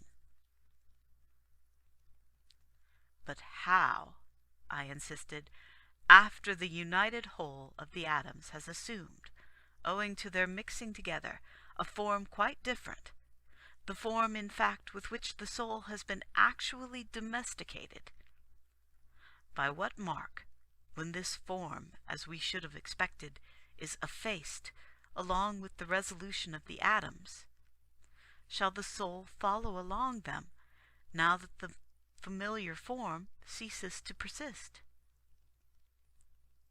She waited a moment, and then said, Give me leave to invent a fanciful simile in order to illustrate the matter before us, even though that which I suppose may be outside the realm of possibility.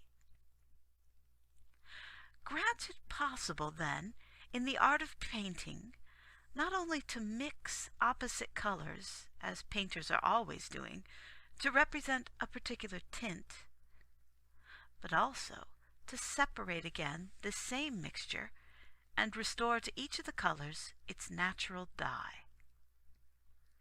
If, then, white or black or red or golden color or any other color that has been mixed to form the given tint were to be again separated from that union with another and remain by itself, we suppose that our artist will none the less remember the actual nature of that color, and that in no case will he show forgetfulness, either of the red, for instance, or the black, if, after having become quite a different color by composition with each other, they each return to their natural dye.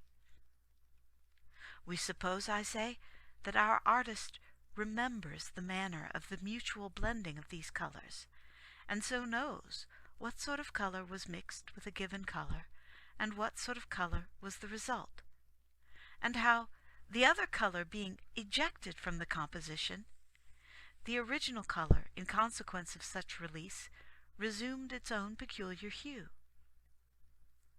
And supposing it were required to produce the same result again by composition, the process will be all the easier from having been already practiced in his previous work. Now, if reason can see any analogy in this simile, we must search the matter in hand by its light.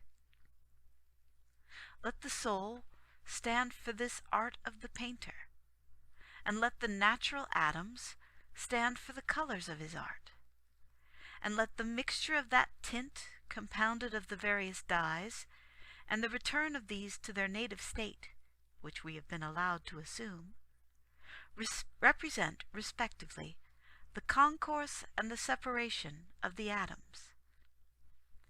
Then, as we assume in the simile that the painter's art tells him the actual dye of each color, when it has returned after mixing to its proper hue, so that he has an exact knowledge of the red and of the black, and of any other color that went to form the required tint by a specific way of uniting with another kind, a knowledge which includes its appearance both in the mixture and now when it is in its natural state, and in the future again, supposing all the colors were mixed over again in like fashion. So, we assert, does the soul know the natural peculiarities of those atoms whose concourse makes the frame of the body in which it has itself grown, even after the scattering of those atoms.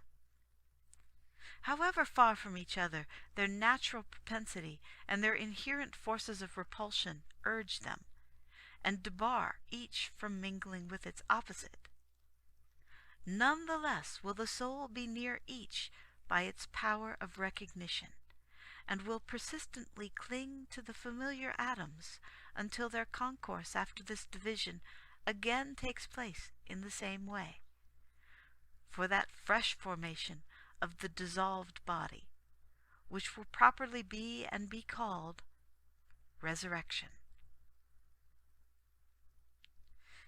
You seem, I interrupted, in this passing remark to have made an excellent defense of the faith in the resurrection. By it, I think, the opponents of this doctrine might be gradually led to consider it not a thing absolutely impossible, that the atoms should again coalesce and form the same man as before. That is very true, the teacher replied, for we may hear these opponents urging the following difficulty. The atoms are resolved like to like into the universe. By what device, then, does the warmth, for instance, residing in such and such a man, after joining the universal warmth, again dissociate itself from this connection with its kindred, so as to form this man who is being remolded? For if the identical individual particle does not return, and only something that is homogeneous but not identical is fetched. You will have something else in the place of that first thing, and such a process will cease to be a resurrection and will merely be the creation of a new man. But if the same man is to return into himself, he must be the same entirely, and regain his original formation in every single atom of the elements.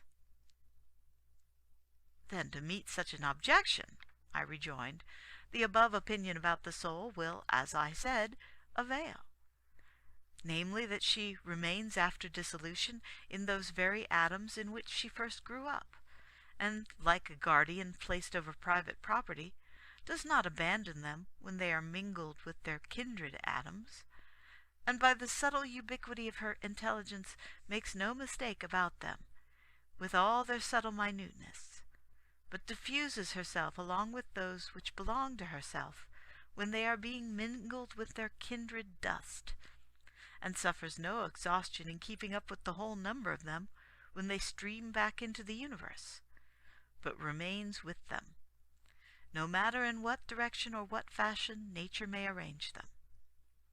But should the signal be given by the all-disposing power for these scattered atoms to combine again, then just as when every one of the various ropes that hang from one block answer at one and the same moment to the pull from that center, so, following this force of the soul which acts upon the various atoms, all these, once so familiar with each other, rush simultaneously together and form the cable of the body by means of the soul, each single one of them being wedded to its former neighbor and embracing an old acquaintance. The following illustration also, the teacher went on, might be very properly added to those already brought forward, to show that the soul has not need of much teaching in order to distinguish its own from the alien among the atoms. Imagine a potter with a supply of clay, and let the supply be a large one, and let part of it already have been molded to form finished vessels, while the rest is still waiting to be molded. And suppose the vessels themselves not to be all of similar shape, but one to be a jug, for instance, and another a wine jar, another a plate, another a cup, or any other useful vessel. And further, let not one owner possess them all, but let us fancy for each a special owner. Now, as long as these vessels are unbroken, they are, of course, recognizable by their owners, and none the less so, even should they be broken in pieces.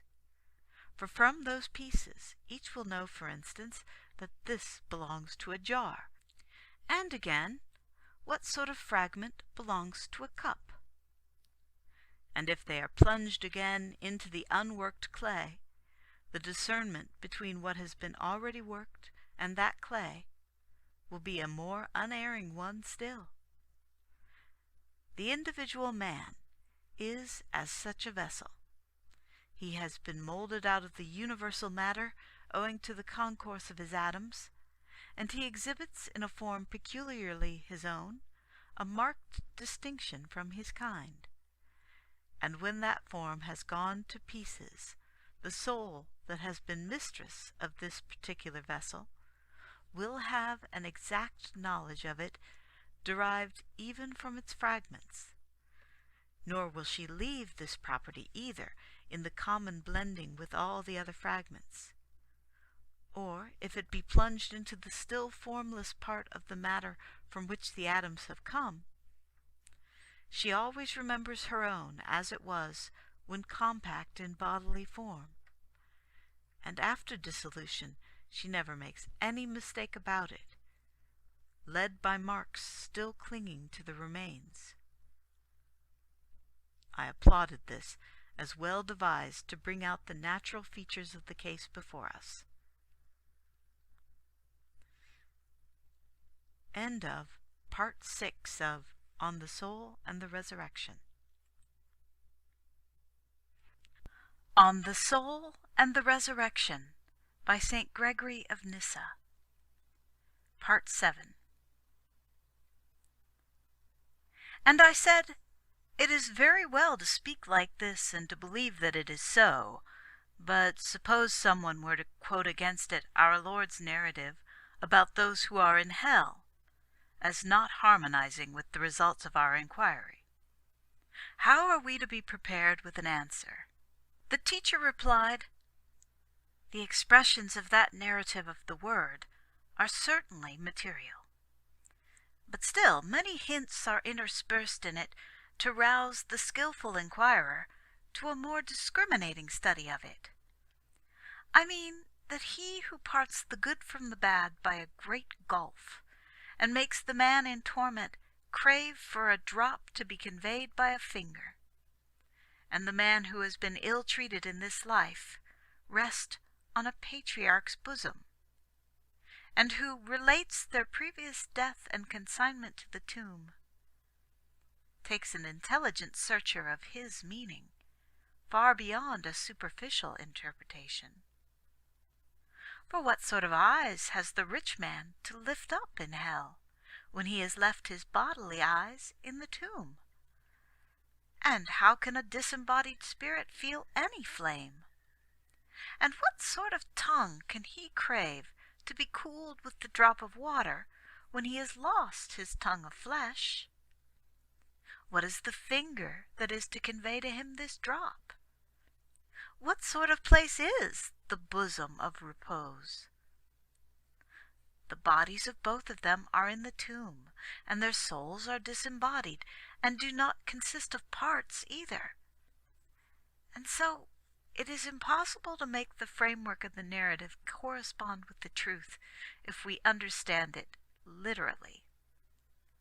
We can do that only by translating each detail into an equivalent in the world of ideas. Thus we must think of the gulf as that which parts ideas which may not be confounded from running together, not as a chasm of the earth. Such a chasm, however vast it were, could be traversed with no difficulty by a disembodied intelligence, since intelligence can in no time be wherever it will. What then, I asked, are the fire and the gulf and the other features in the picture? Are they not that which they are said to be? I think, she replied, that the gospel signifies by means of each of them certain doctrines with regard to our question of the soul. For when the patriarch first says to the rich man, "You in your lifetime received your good things," and in the same way speaks of the poor man, that he, namely, has done his duty in bearing his share of life's evil things, and then after that adds with regard to the gulf that it is a barrier between them, he evidently by such expressions intimates a very important truth, and to my thinking it is as follows. Once man's life had but one character, and by that I mean that it was to be found only in the category of the good, and had no contact with evil.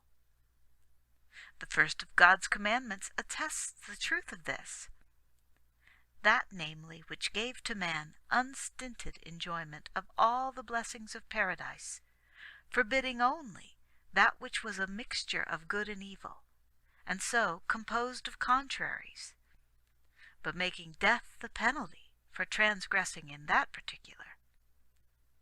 But man, acting freely by a voluntary impulse, deserted the lot that was unmixed with evil, and drew upon himself that which was a mixture of contraries. Yet divine Providence did not leave that recklessness of ours without a corrective. Death, indeed, as the fixed penalty for breaking the law, necessarily fell upon its transgressors. But God divided the life of man into two parts, namely, this present life, and that out of the body hereafter. And he placed on the first a limit of the briefest possible time, while he prolonged the other into eternity. and in his love for man he gave him his choice, to have the one or the other of those things, good or evil, I mean, in which of the two parts he liked, either in this short and transitory life, or in those endless ages whose limit is infinity. Now, these expressions good and evil are equivocal. They are used in two senses, one relating to mind and the other to sense. Some classify as good whatever is pleasant to feeling. Others are confident that only that which is perceptible by intelligence is good and deserves that name. Those, then, whose reasoning powers have never been exercised, and who have never had a glimpse of the better way, soon use up on gluttony in this fleshly life the dividend of good which their constitution can claim, and they reserve none of it for the afterlife. But those who by a discreet and sober-minded calculation economize the powers of living are afflicted by things painful to sense here, but they reserve their good for the succeeding life, and so their happier lot is lengthened out to last as long as that eternal life. This, in my opinion, is the gulf, which is not made by the parting of the earth, but by those decisions in this life which result in a separation into opposite characters.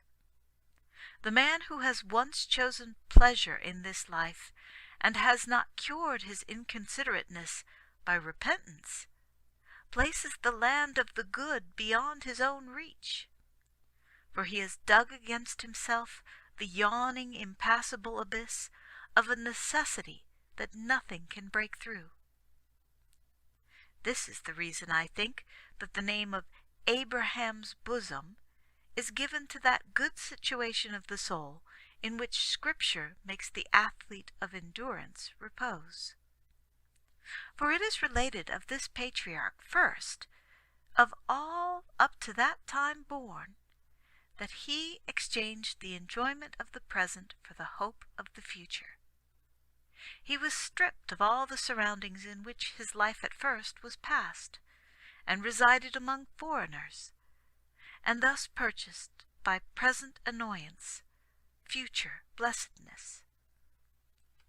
As then, figuratively, we call a particular circuit of the ocean a bosom, so does Scripture seem to me to express the idea of those measureless blessings above by the word bosom, meaning a place into which all virtuous voyagers of this life are, when they have put in from hence, brought to anchor in the waveless harbor of that gulf of blessings. Meanwhile, the denial of these blessings which they witness becomes in the others a flame which burns the soul and causes the craving for the refreshment of one drop out of that ocean of blessings wherein the saints are affluent, which nevertheless they do not get. If, too, you consider the tongue and the eye and the finger and the other names of bodily organs which occur in the conversation between those disembodied souls, you will be persuaded that this conjecture of ours about them chimes in with the opinion we have already stated about the soul. Look closely into the meaning of those words, for as the concourse of atoms forms the substance of the entire body, so it is reasonable to think that the same cause operates to complete the substance of every member of the body. If, then, the soul is present with the atoms of the body when they are again mingled with the universe, it will not only be cognizant of the entire mass which once came together to form the whole body, and will be present with it, but besides that will not fail to know the particular materials of each one of the members, so as to remember by what divisions among the atoms our limbs were completely formed. There is, then, nothing improbable in supposing that what is present in the complete mass is present also in every division of the mass. If one then thinks of those atoms in which each detail of the body potentially inheres, and surmises that the Scripture means a finger and a tongue and an eye and the rest, as existing after dissolution only in the sphere of the soul, one will not miss the probable truth. Moreover, if each detail carries the mind away from a material acceptation of the story, surely the hell which we have just been speaking of cannot reasonably be thought a place so named. Rather, we are there told by Scripture about a certain unseen and immaterial situation in which the soul resides. In this story of the rich and the poor man, we are taught another doctrine also, which is intimately connected with our former discoveries. The story makes the sensual, pleasure-loving man, when he sees that his own case is one that admits of no escape, evince forethought for his relations on earth. And when Abraham tells him that the life of those still in the flesh is not unprovided with a guidance, for they may find it at hand, if they will, in the law and the prophets, he still continues entreating that just patriarch, and asks that a sudden and convincing message brought by someone risen from the dead may be sent to them.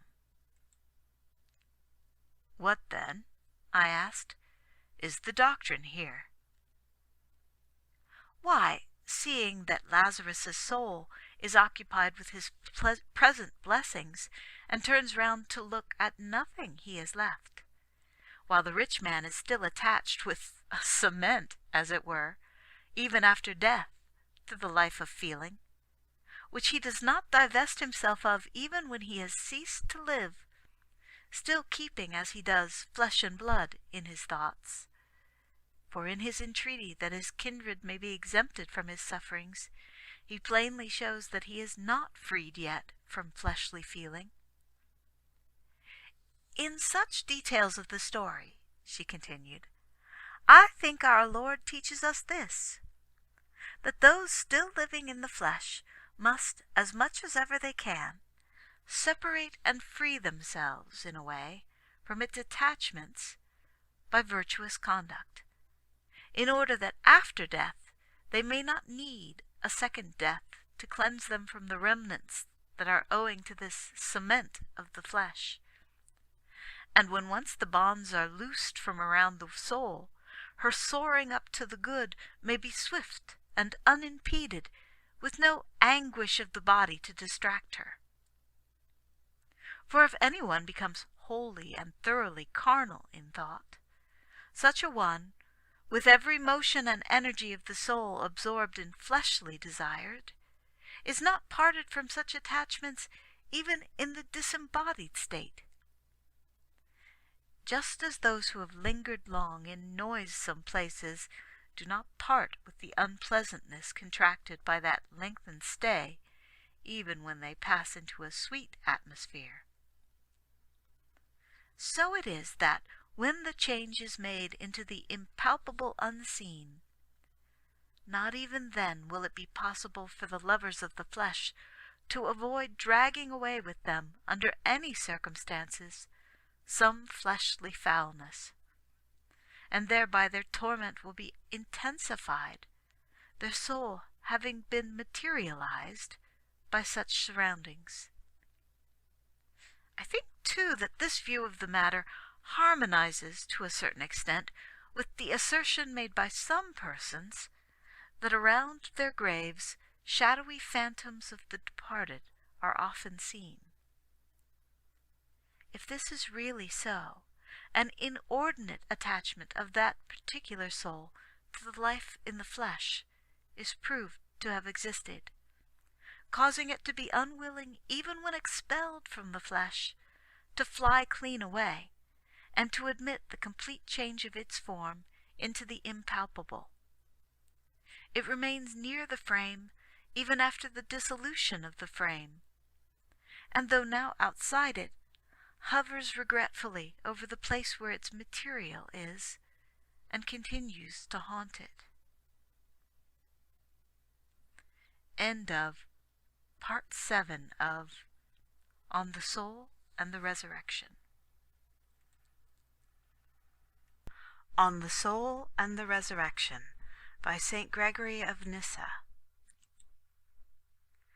Then, after a moment's reflection on the meaning of these latter words, I said, I think that a contradiction now arises between what you have said and the result of our former examination of the passions.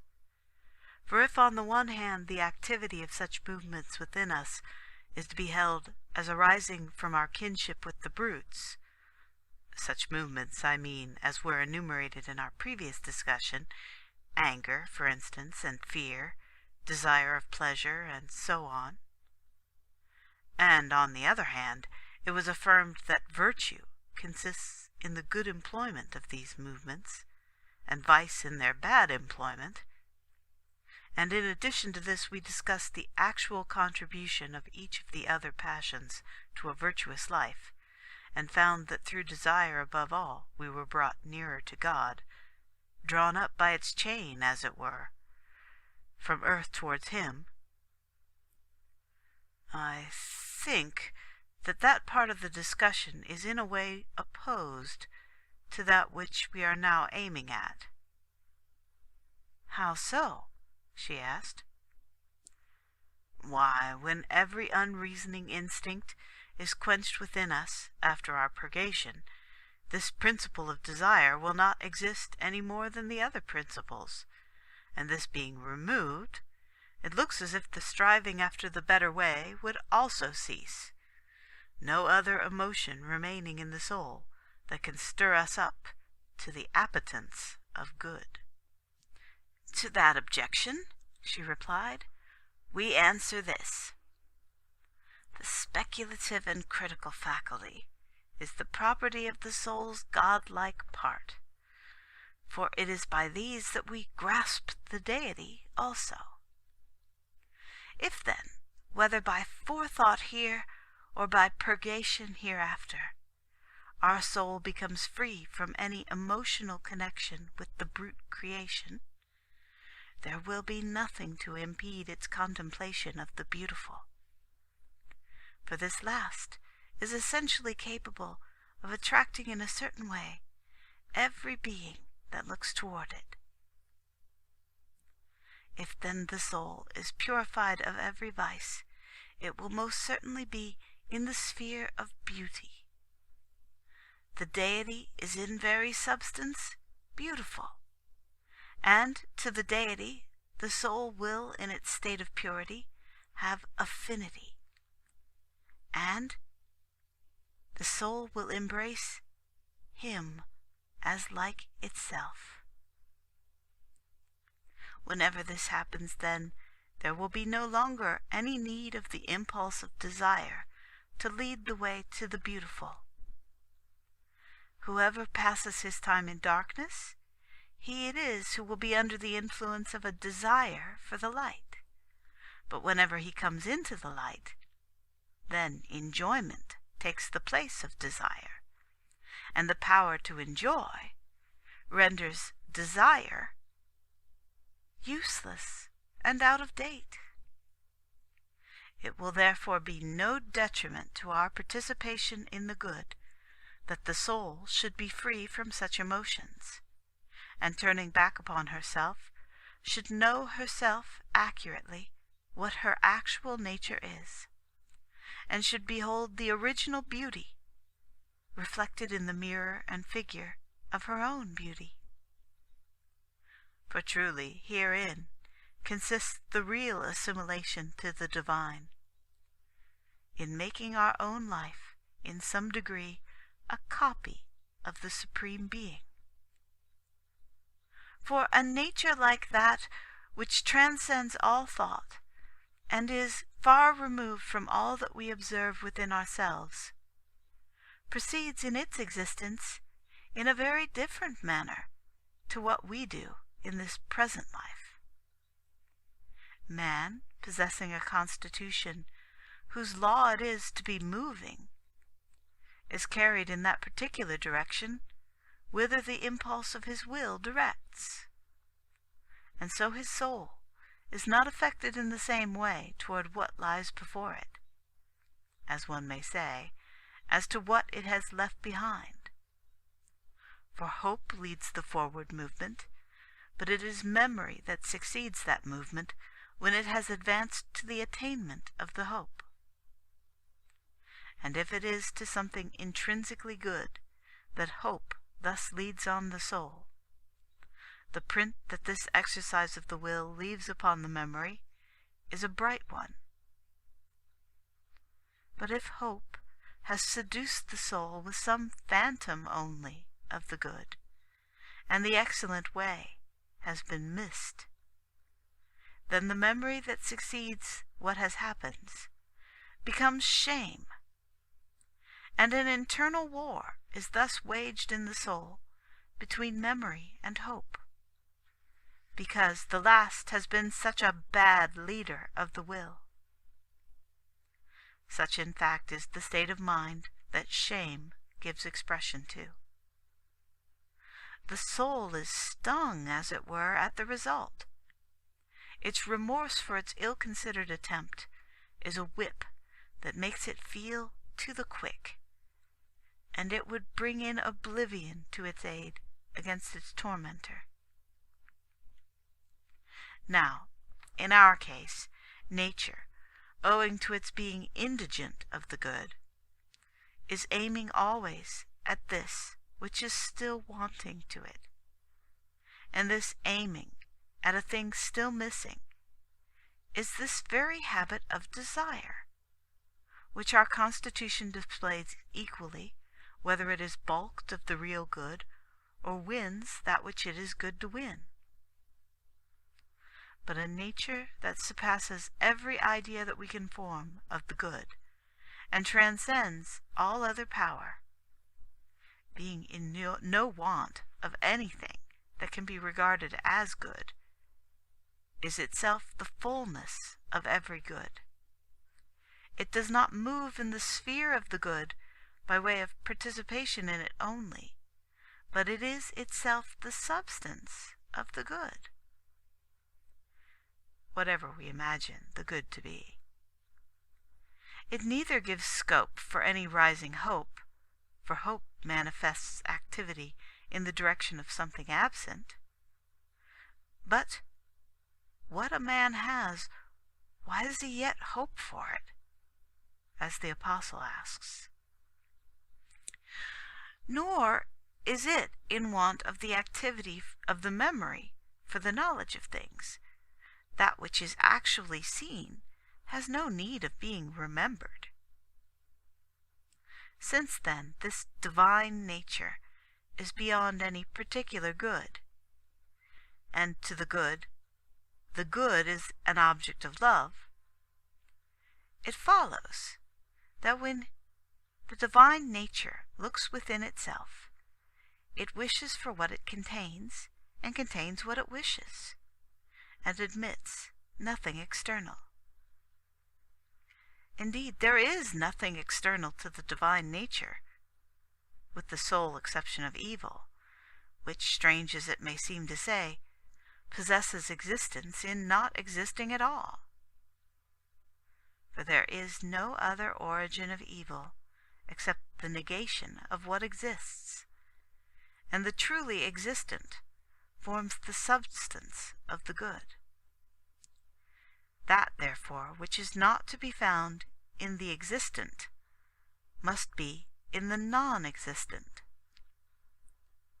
Whenever the soul, then, having divested itself of the multifarious emotions incident to its nature, gets its divine form, and, mounting above desire, enters within that towards which it was once incited by that desire, it offers no harbor within itself, either for hope or memory.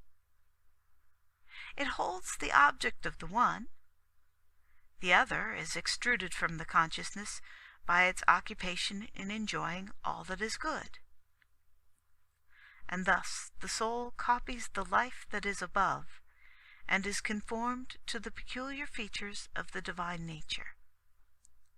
None of its habits are left to it except that of love, which clings by natural affinity to the beautiful.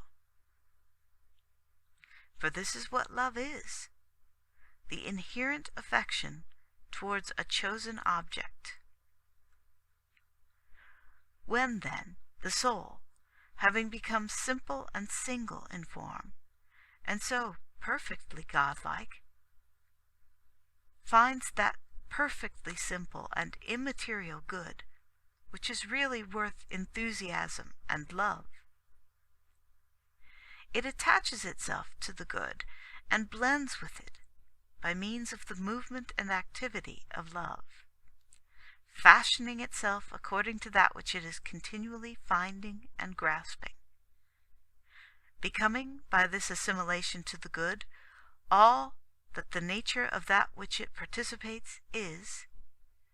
The soul will consequently, owing to there being no lack of any good in that thing itself in which it participates, be itself also in no lack of anything.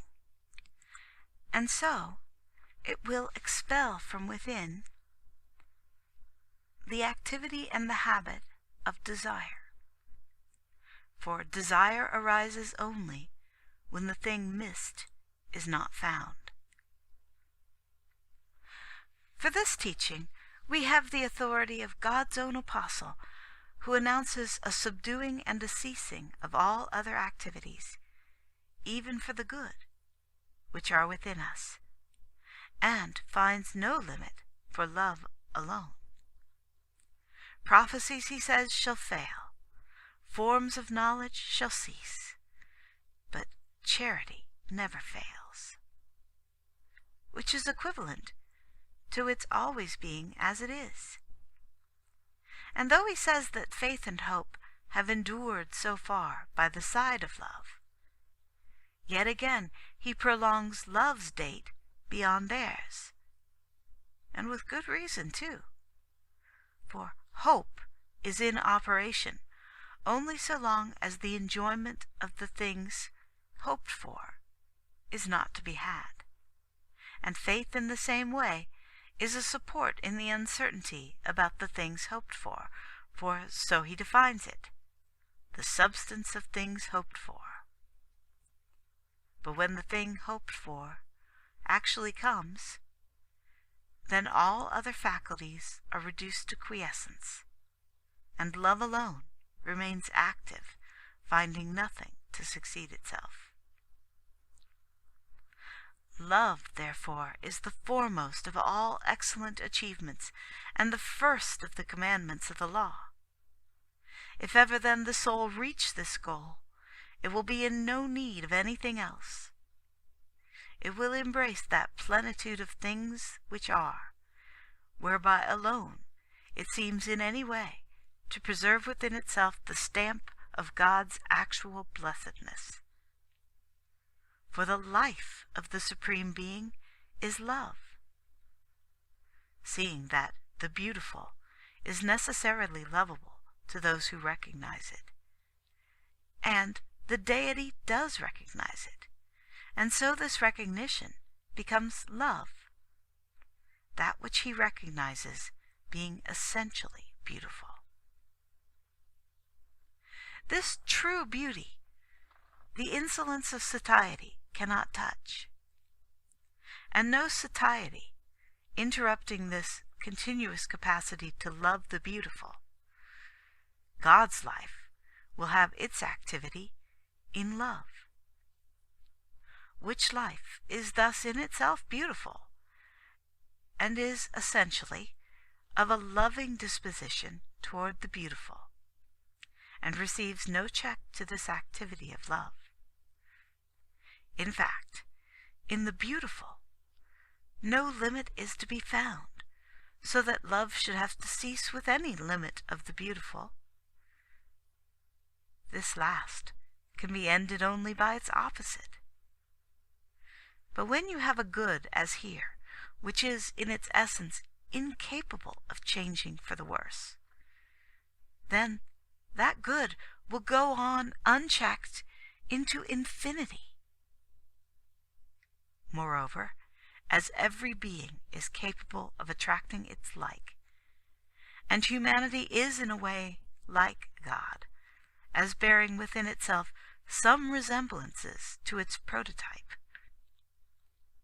the soul is by a strict necessity attracted to the kindred deity. In fact, what belongs to God must by all means and at any cost be preserved for him. If then, on the one hand, the soul is unencumbered with superfluities, and no trouble connected with the body presses it down, its advance towards him who draws it to himself is sweet and congenial. But suppose, on the other hand, that the soul has been transfixed with the nails of propension, so as to be held down to a habit connected with material things. A case like that of those in the ruins caused by earthquakes, whose bodies are crushed by mounds of rubbish. And let us imagine, by way of illustration, that these are not only pressed down by the weight of the ruins, but have been pierced as well with spikes and splinters discovered with them in the rubbish. What then would be naturally the plight of those bodies when they were being dragged by relatives from the ruins to receive the holy rites of burial? Mangled and torn entirely, disfigured in the most direful manner conceivable, with the nails beneath the heap harrowing them by the very violence necessary to pull them out.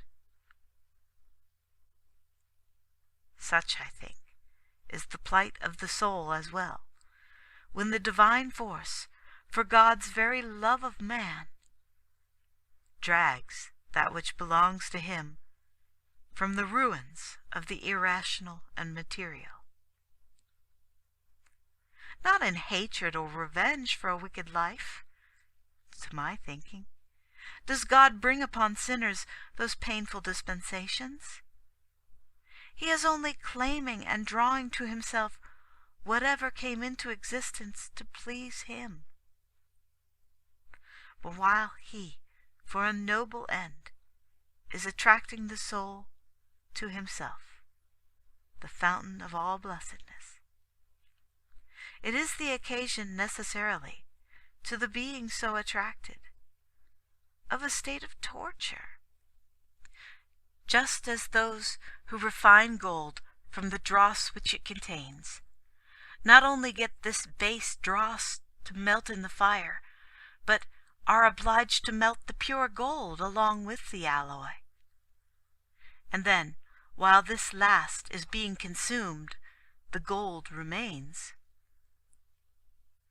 So, while evil is being consumed in the purgatorial fire, the soul that is welded to this evil must inevitably be in the fire too, until the spurious material alloy is consumed and annihilated by this fire.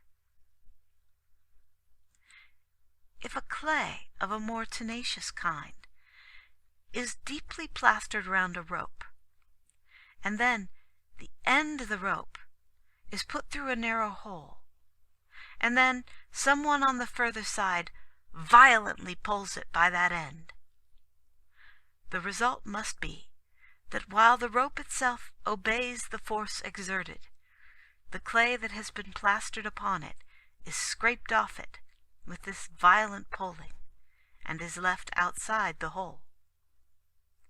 And moreover is the cause why the rope does not run easily through the passage, but has to undergo a violent tension at the hands of the puller.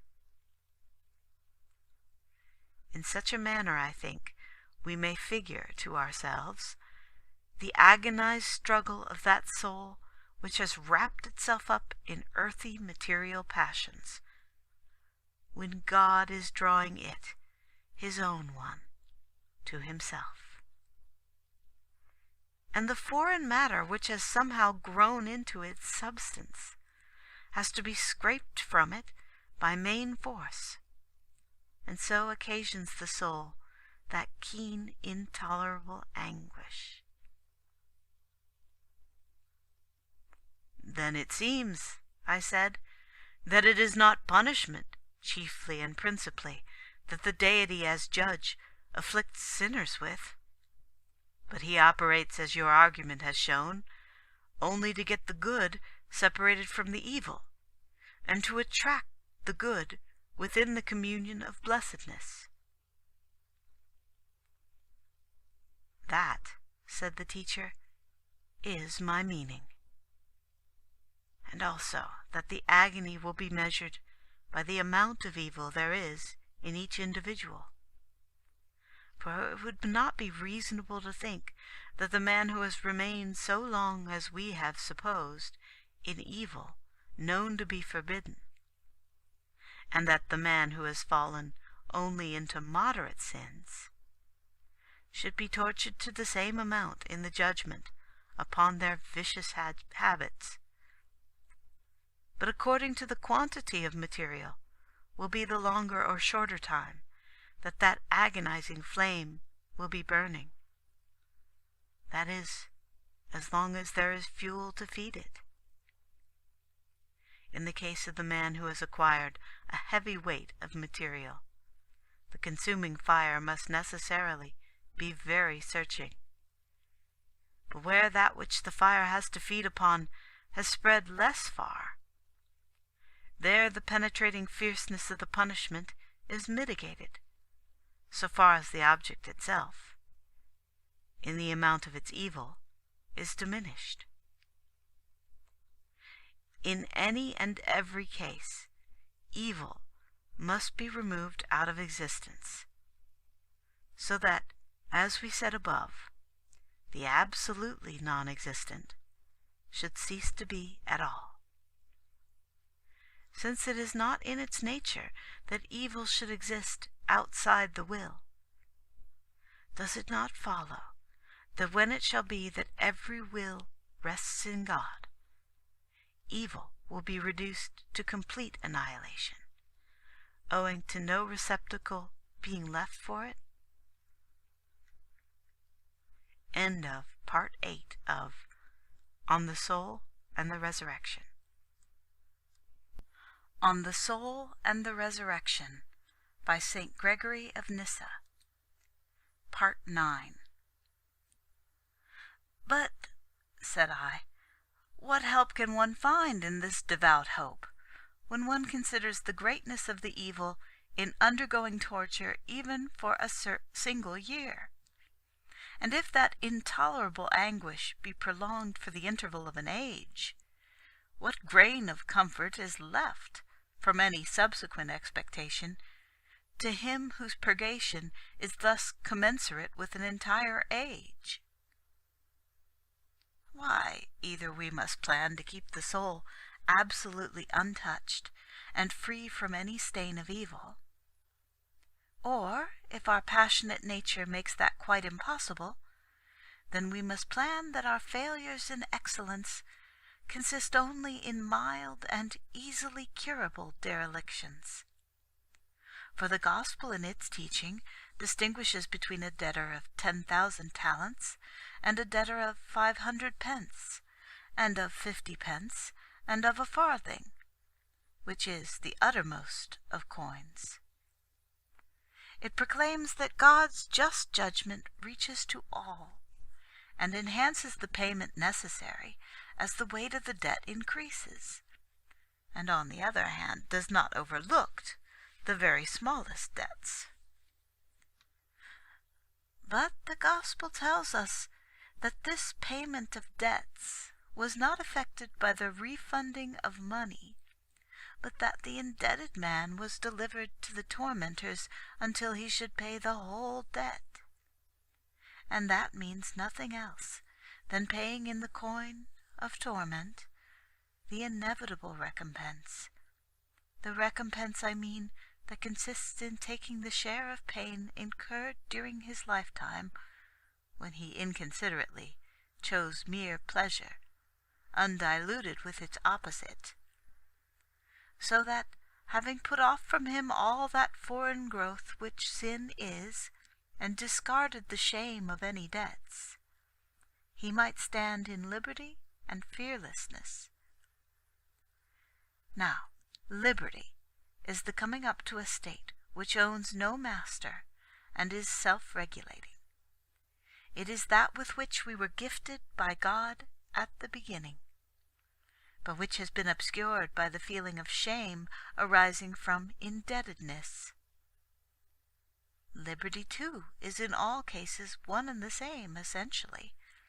It has a natural attraction to itself.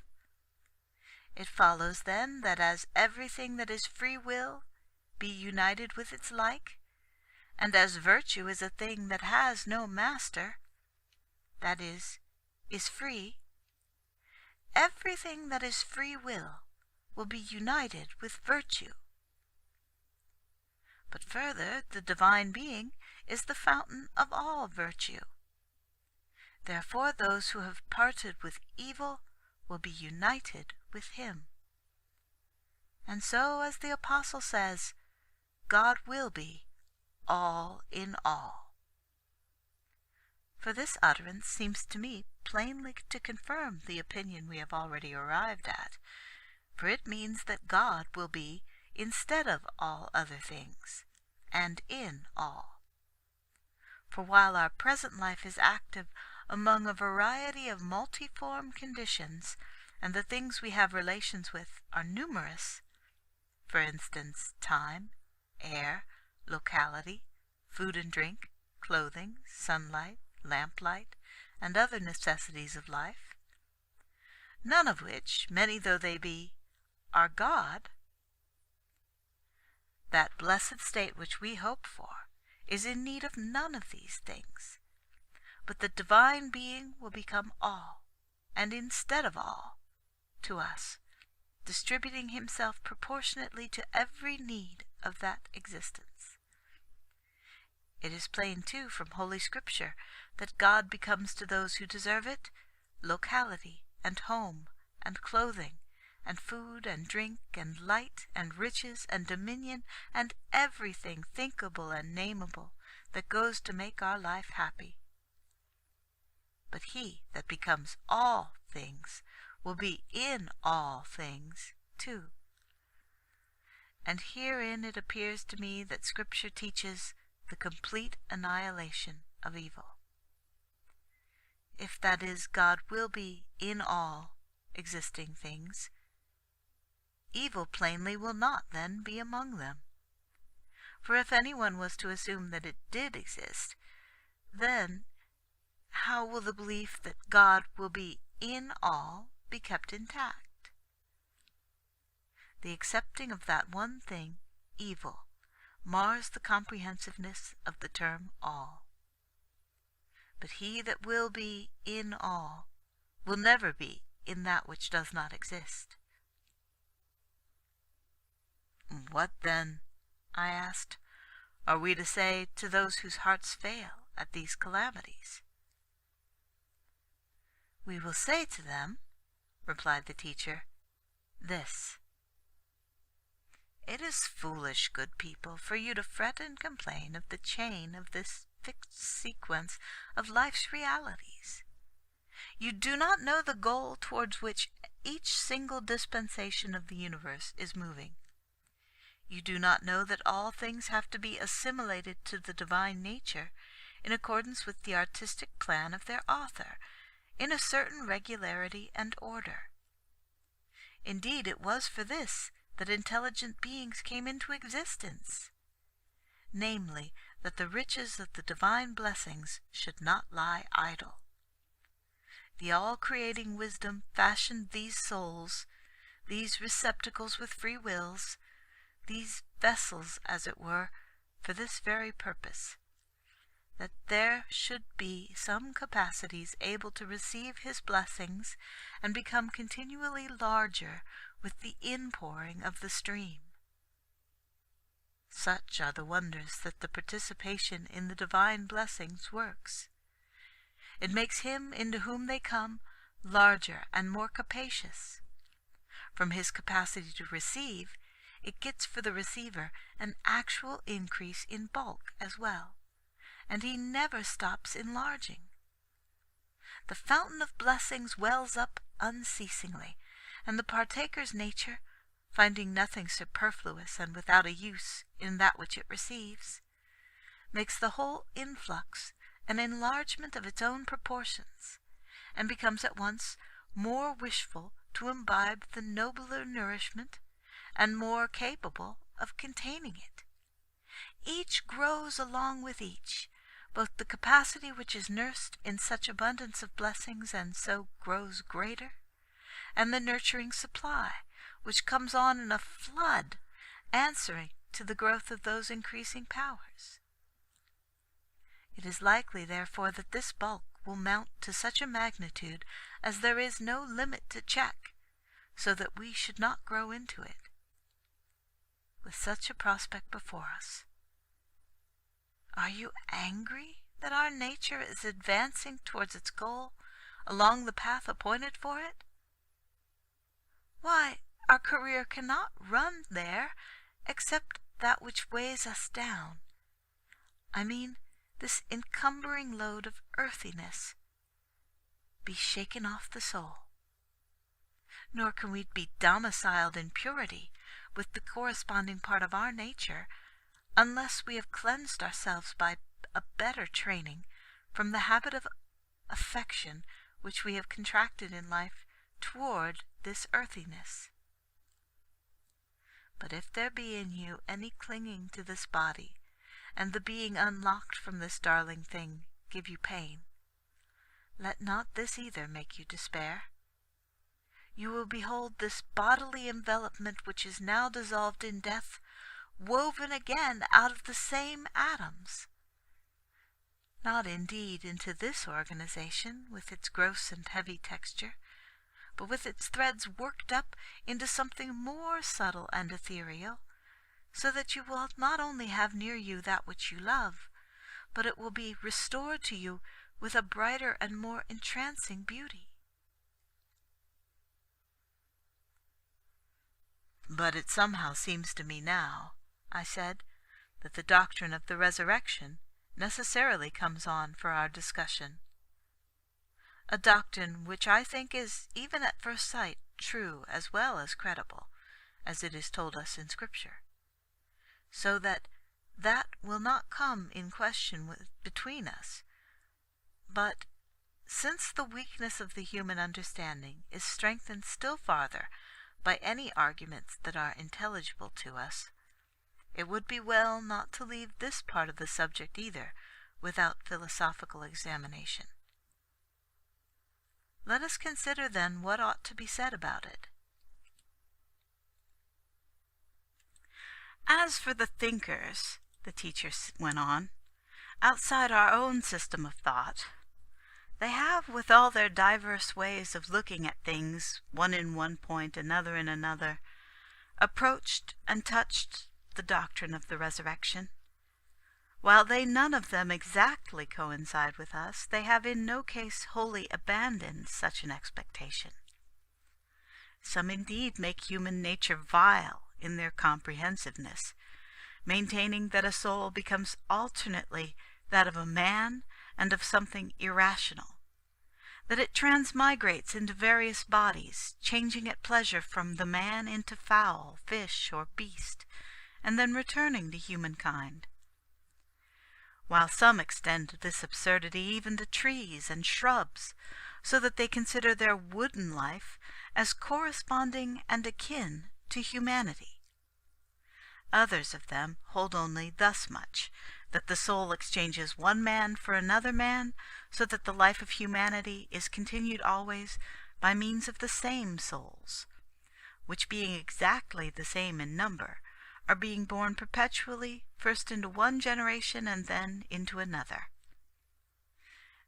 As for ourselves, we take our stand upon the tenets of the Church, and assert that it will be well to accept only so much of these speculations as is sufficient to show that those who indulge in them are to a certain extent in accord with the doctrine of the resurrection.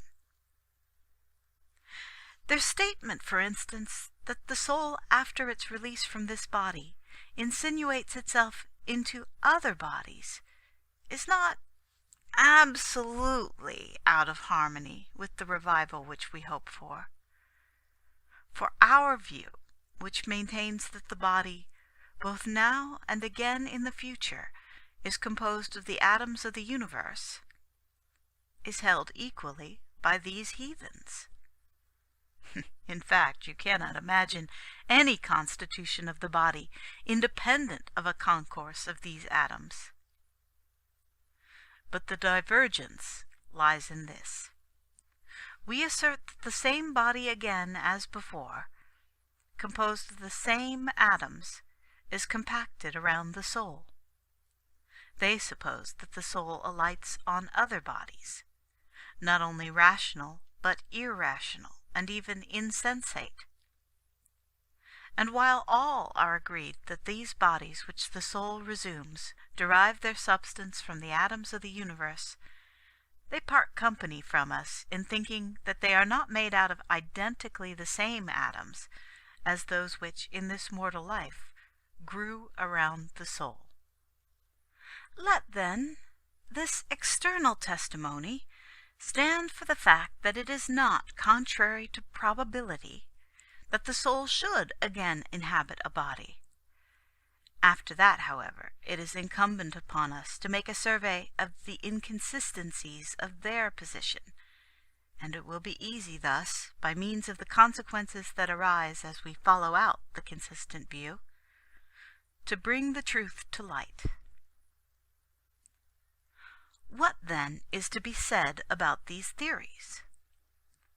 This, that those who would have it that the soul migrates into natures divergent from each other, seems to me to obliterate all natural distinctions, to blend and confuse together in every possible respect the rational, the irrational, the sentient, and the insensate.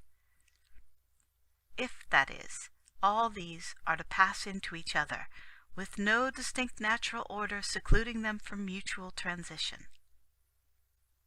To say that one and the same soul, on account of a particular environment of body, is at one time a rational and intellectual soul, and that then it is caverned along with the reptiles, or herds with the birds, or is a beast of burden, or a carnivorous one, or swims in the deep, or even drops down to an insensate thing, so as to strike out roots or become a complete tree, producing buds on branches, and from those buds a flower or a thorn, or a fruit edible or noxious.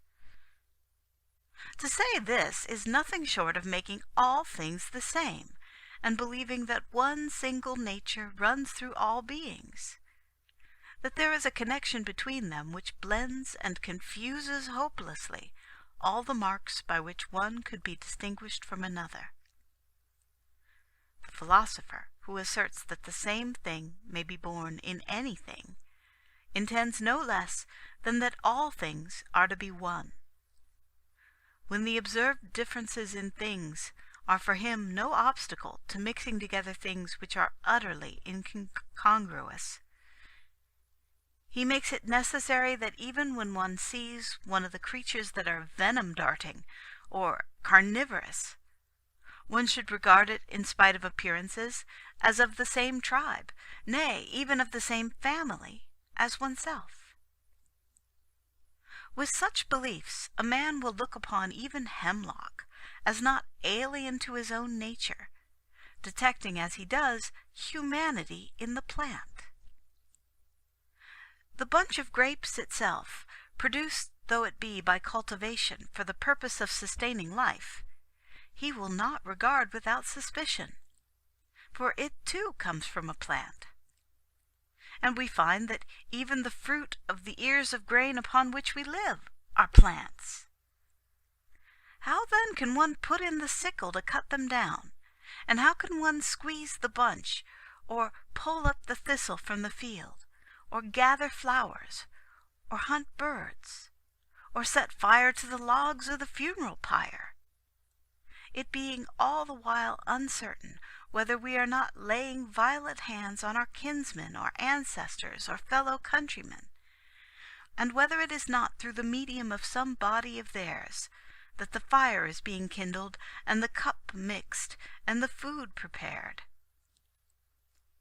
To think that in the case of any single one of these things, a soul of a man has become a plant or animal, while no marks are stamped upon them to indicate what sort of plant or animal it is that has been a man, and what sort has sprung from other beginnings, such a conception as this will dispose him who has entertained it to feel an equal amount of interest in everything.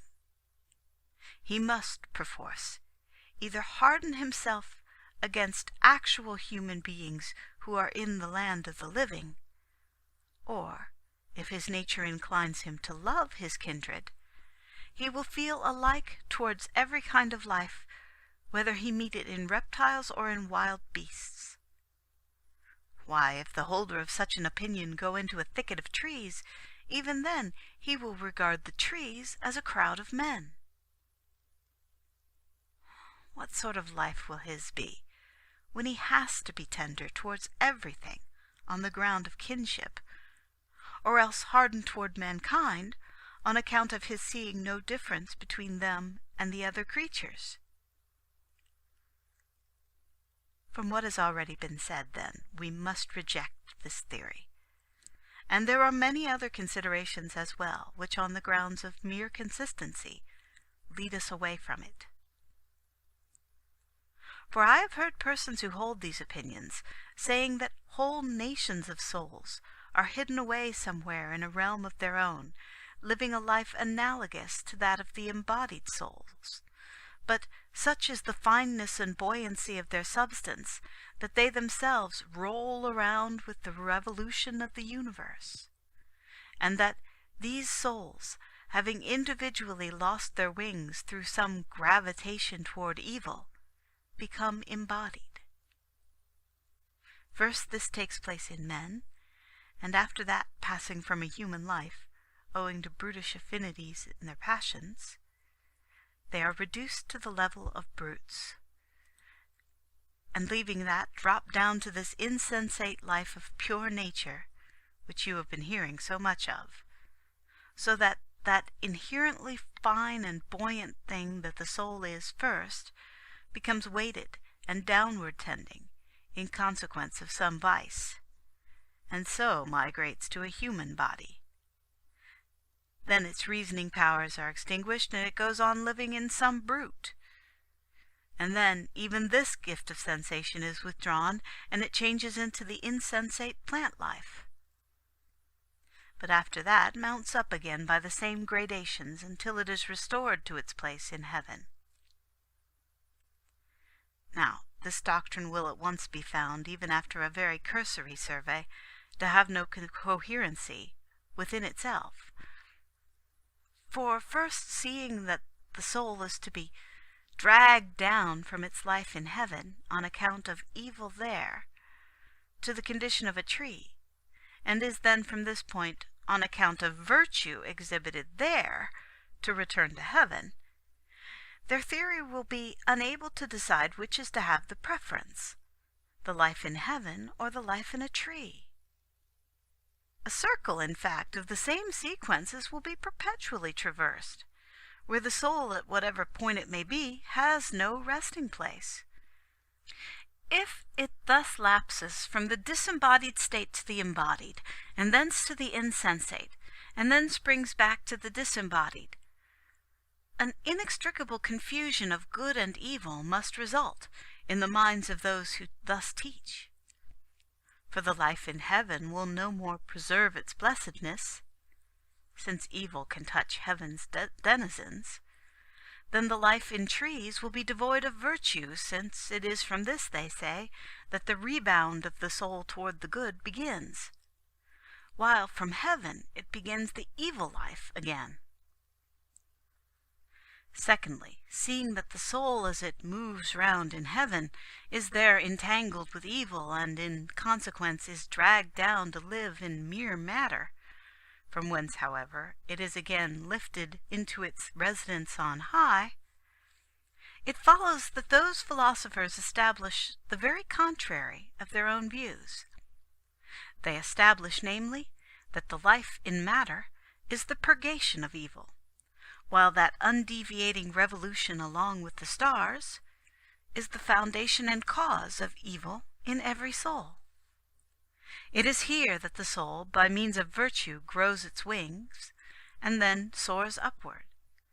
And it is there that those wings, by reason of evil, fall off, so that it descends and clings to this lower world, and is commingled with the grossness of material nature. But the untenableness of this view does not stop even in this, namely, that it contains assertions diametrically opposed to each other. Beyond this, their fundamental conception itself cannot stand secure on every side. They say, for instance, that a heavenly nature is unchangeable. How then can there be room for any weakness in the unchangeable? If again a lower nature is subject to infirmity, how, in the midst of this infirmity, can freedom from it be achieved? They attempt to amalgamate two things that can never be joined together. They describe strength in weakness, passionlessness in passion. But even to this last view they are not faithful throughout, for they bring home the soul from its material life to that very place whence they had exiled it because of evil there, as though the life in that place was quite safe and uncontaminated, apparently quite forgetting the fact that the soul was weighted with evil there, before it plunged down into this lower world. The blame thrown on the life here below, and the praise of the things in heaven, are thus interchanged and reversed. For that which was once blamed conducts, in their opinion, to the brighter life, while that which was taken for the better state gives an impulse to the soul's propensity to evil. Expel, therefore, from among the doctrines of the faith all erroneous and shifting suppositions about such matters. End of Part 9. On the Soul and the Resurrection by St. Gregory of Nyssa, Part 10. We must not follow either, as though they had hit the truth, those who suppose that souls pass from women's bodies to live in men's, or, reversely, that souls that have parted with men's bodies exist in women. Or even if they only say that they pass from men into men, or from women into women. As for the former theory, not only has it been rejected for being shifting and illusory, and for landing us in opinions diametrically opposed to each other, but it must be rejected also because it is a godless theory, maintaining as it does that nothing among the things in nature is brought into existence without deriving its peculiar constitution from evil at its source. If, that is, neither men, nor plants, nor cattle can be born unless some soul from above has fallen into them, and if this fall is owing to some tendency to evil, then they evidently think that evil controls the creation of all things. In some mysterious way, too, both events are to occur at once, the birth of the man in consequence of a marriage, and the fall of the soul synchronizing as it must with the proceedings at that marriage. A greater absurdity even than this is involved. If, as is the fact, a large majority of the brute creation copulate in the spring, Are we then to say that the spring brings it about that evil is engendered in the revolving world above, so that at one and the same moment there certain souls are impregnated with evil and so fall, and here certain animals conceive? And what are we to say about the husbandman who sets the vine shoots in the soil? How does his hand manage to have covered in a human soil along with the plant, and how does the molting of wings last simultaneously with his employment in planting? The same absurdity, it is to be observed, exists in the other of the two theories as well. In the direction, I mean, of thinking that the soul must be anxious about the intercourses of those living in wedlock, and must be on the lookout for the times of bringing forth, in order that it may insinuate itself into the bodies then produced.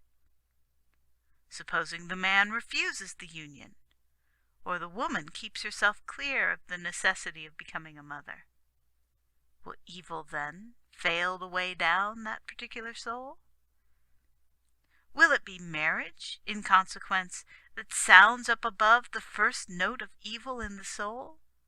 Or will this reverse state invade the soul, quite independently of any marriage? But then in this last case, the soul will have to wander about in the interval, like a houseless vagabond, lapsed as it has from its heavenly surroundings, and yet, as may happen in some cases, still without a body to receive it. But how after that can they imagine that the deity exercises any superintendence over the world, referring as they do the beginnings of human lives to this casual and meaningless descent of a soul? For all that follows must necessarily accord with the beginning, and so if a life begins in consequence of a chance accident, the whole course of it becomes at once a chapter of accidents, and the attempt to make the whole world depend on a divine power absurd, when it is made by these men, who deny to the individualities in it a birth from the fiat of the divine will, and refer the several origins of beings to encounters that come of evil, as though there never could have existed such a thing as a human life unless a vice had struck, as it were, its leading note. If the beginning is like that, a sequel will most certainly be set in motion in accordance with that beginning. None would dare to maintain that what is fair can come out of what is foul, any more than from good can come its opposite. We expect fruit in accordance with the nature of the seed. Therefore this blind movement of chance is to rule the whole of life, and no providence is any more to pervade the world. Nay, even the forecasting by our calculations will be quite useless. Virtue will lose its value, and to turn away from evil will not be worth the while. Everything will be entirely under the control of the driver Chance, and our lives will not differ at all from vessels devoid of ballast, and will drift on waves of unaccountable circumstances, now to this, now to that incident of good or evil. The treasures of virtue will never be found in those who owe their constitution to causes quite contrary to virtue. If God really superintends our lives, then confessedly evil cannot begin life. But if we do owe our birth to evil, then we must go on living in complete uniformity with it. Thereby it will be shown that it is folly to talk about the houses of correction, Purgatory, which await us after this life is ended, and the just recompenses, and all the other things there asserted and believed in too, that tend to the suppression of vice. For how can a man, owing as he does his birth to evil, be outside its pale? How can he, whose very nature has its rise in a vice, as they assert, possess any deliberate impulse toward a life of virtue? Take any single one of the brute creation, Animals do not attempt to speak like a human being, but in using the natural kind of utterance, sucked in, as it were, with its mother's milk, it deems it no loss to be deprived of articulate speech. Just in the same way, those who believe that a vice was the origin and cause of their being alive will never bring themselves to have a longing after virtue, because it will be a thing quite foreign to their nature. But as a fact, they who by reflecting have cleansed the vision of their soul, do all of them desire and strive after a life of virtue. Therefore, it is by that fact clearly proved that vice is not prior in time to the act of beginning to live, and that our nature did not thence derive its source, but that the all-disposing wisdom of God was the cause of it. In short, that the soul issues on the stage of life in the manner which is pleasing to its Creator, and then, but not before, by virtue of its power of willing, is free to choose that which is to its mind, and so, whatever it may wish to be, it becomes that very thing. We may understand this truth by the example of the eyes. To see is their natural state, but to fail to see results to them either from choice or from disease.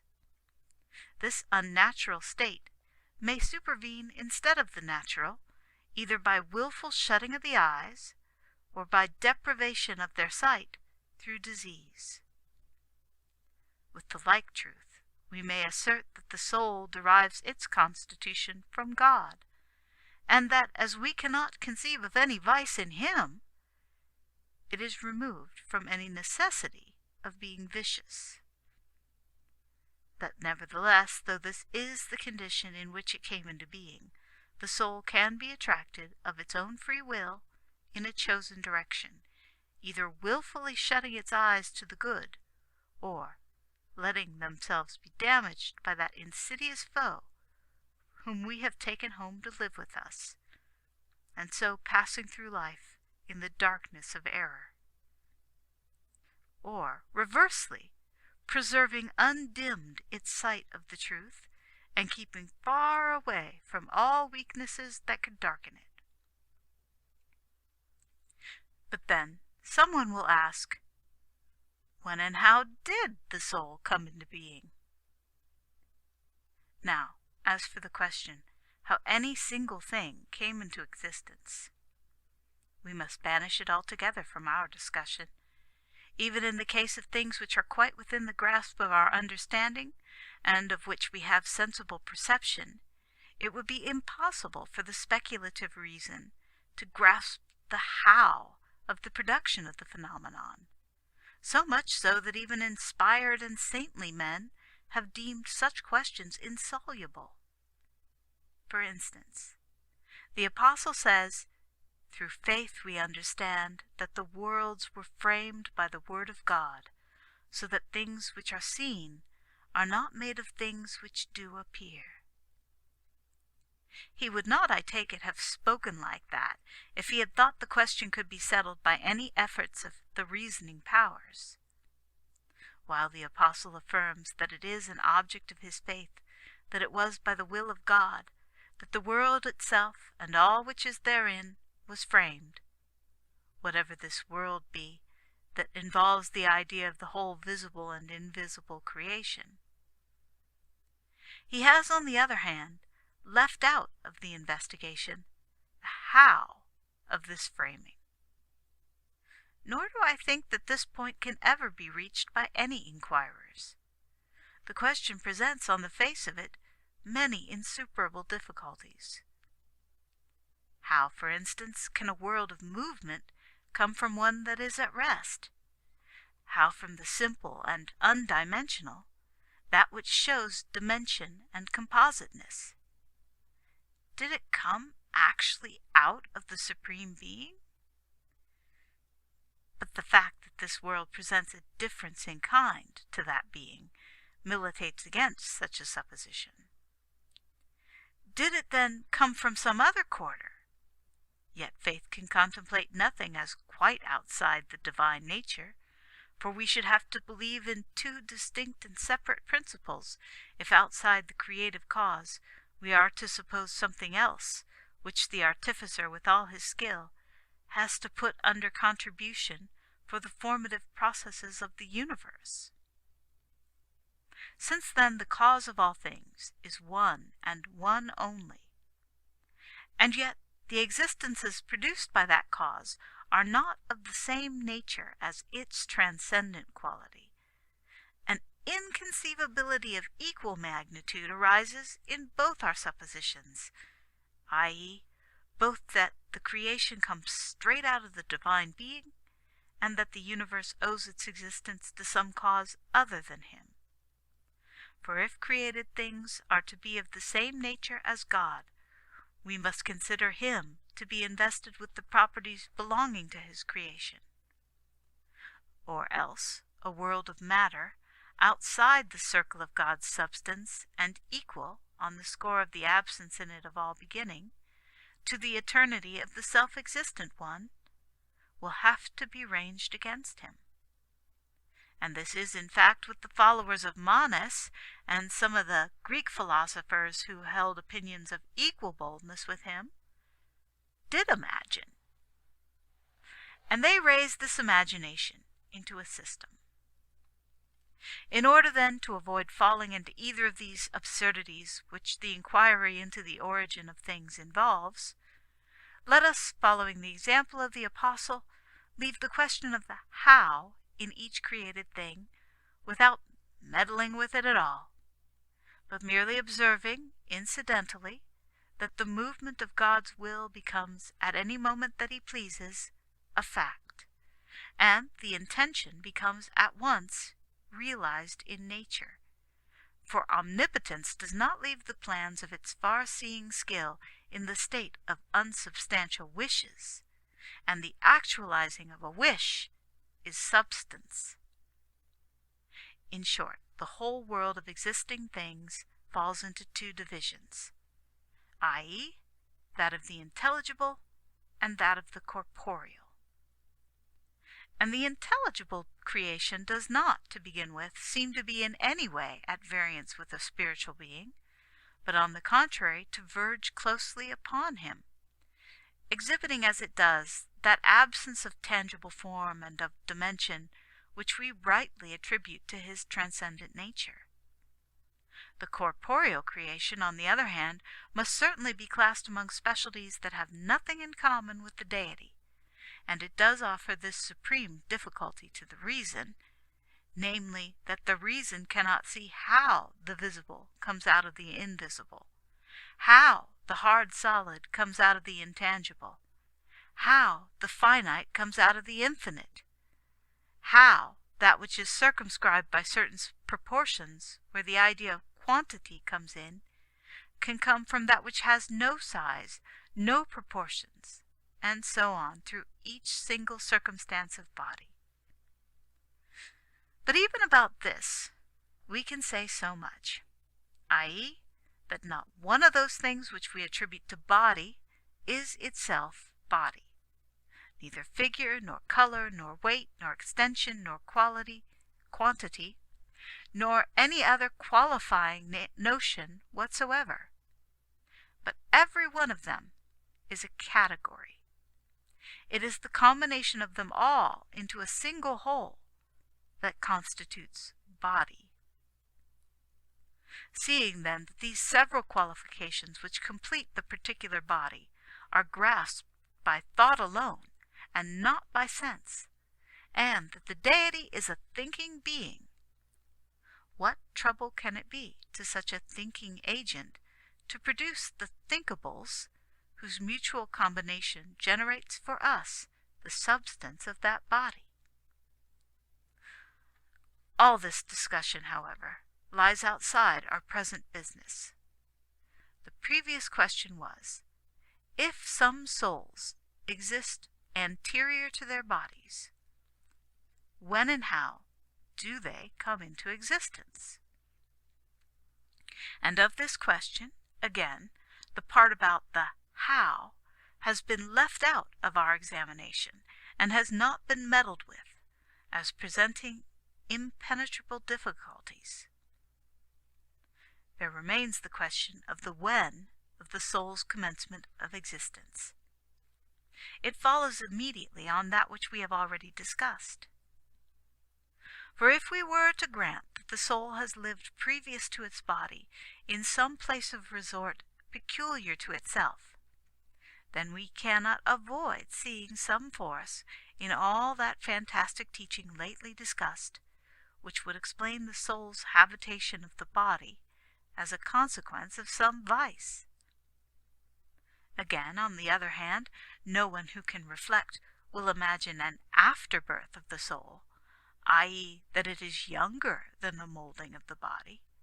For everyone can see for himself that not one among all the things that are inanimate or soulless possesses any power of motion or of growth.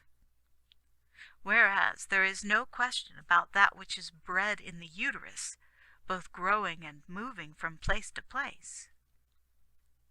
It remains, therefore, that we must think that the point of commencement for existence is one and the same for body and soul.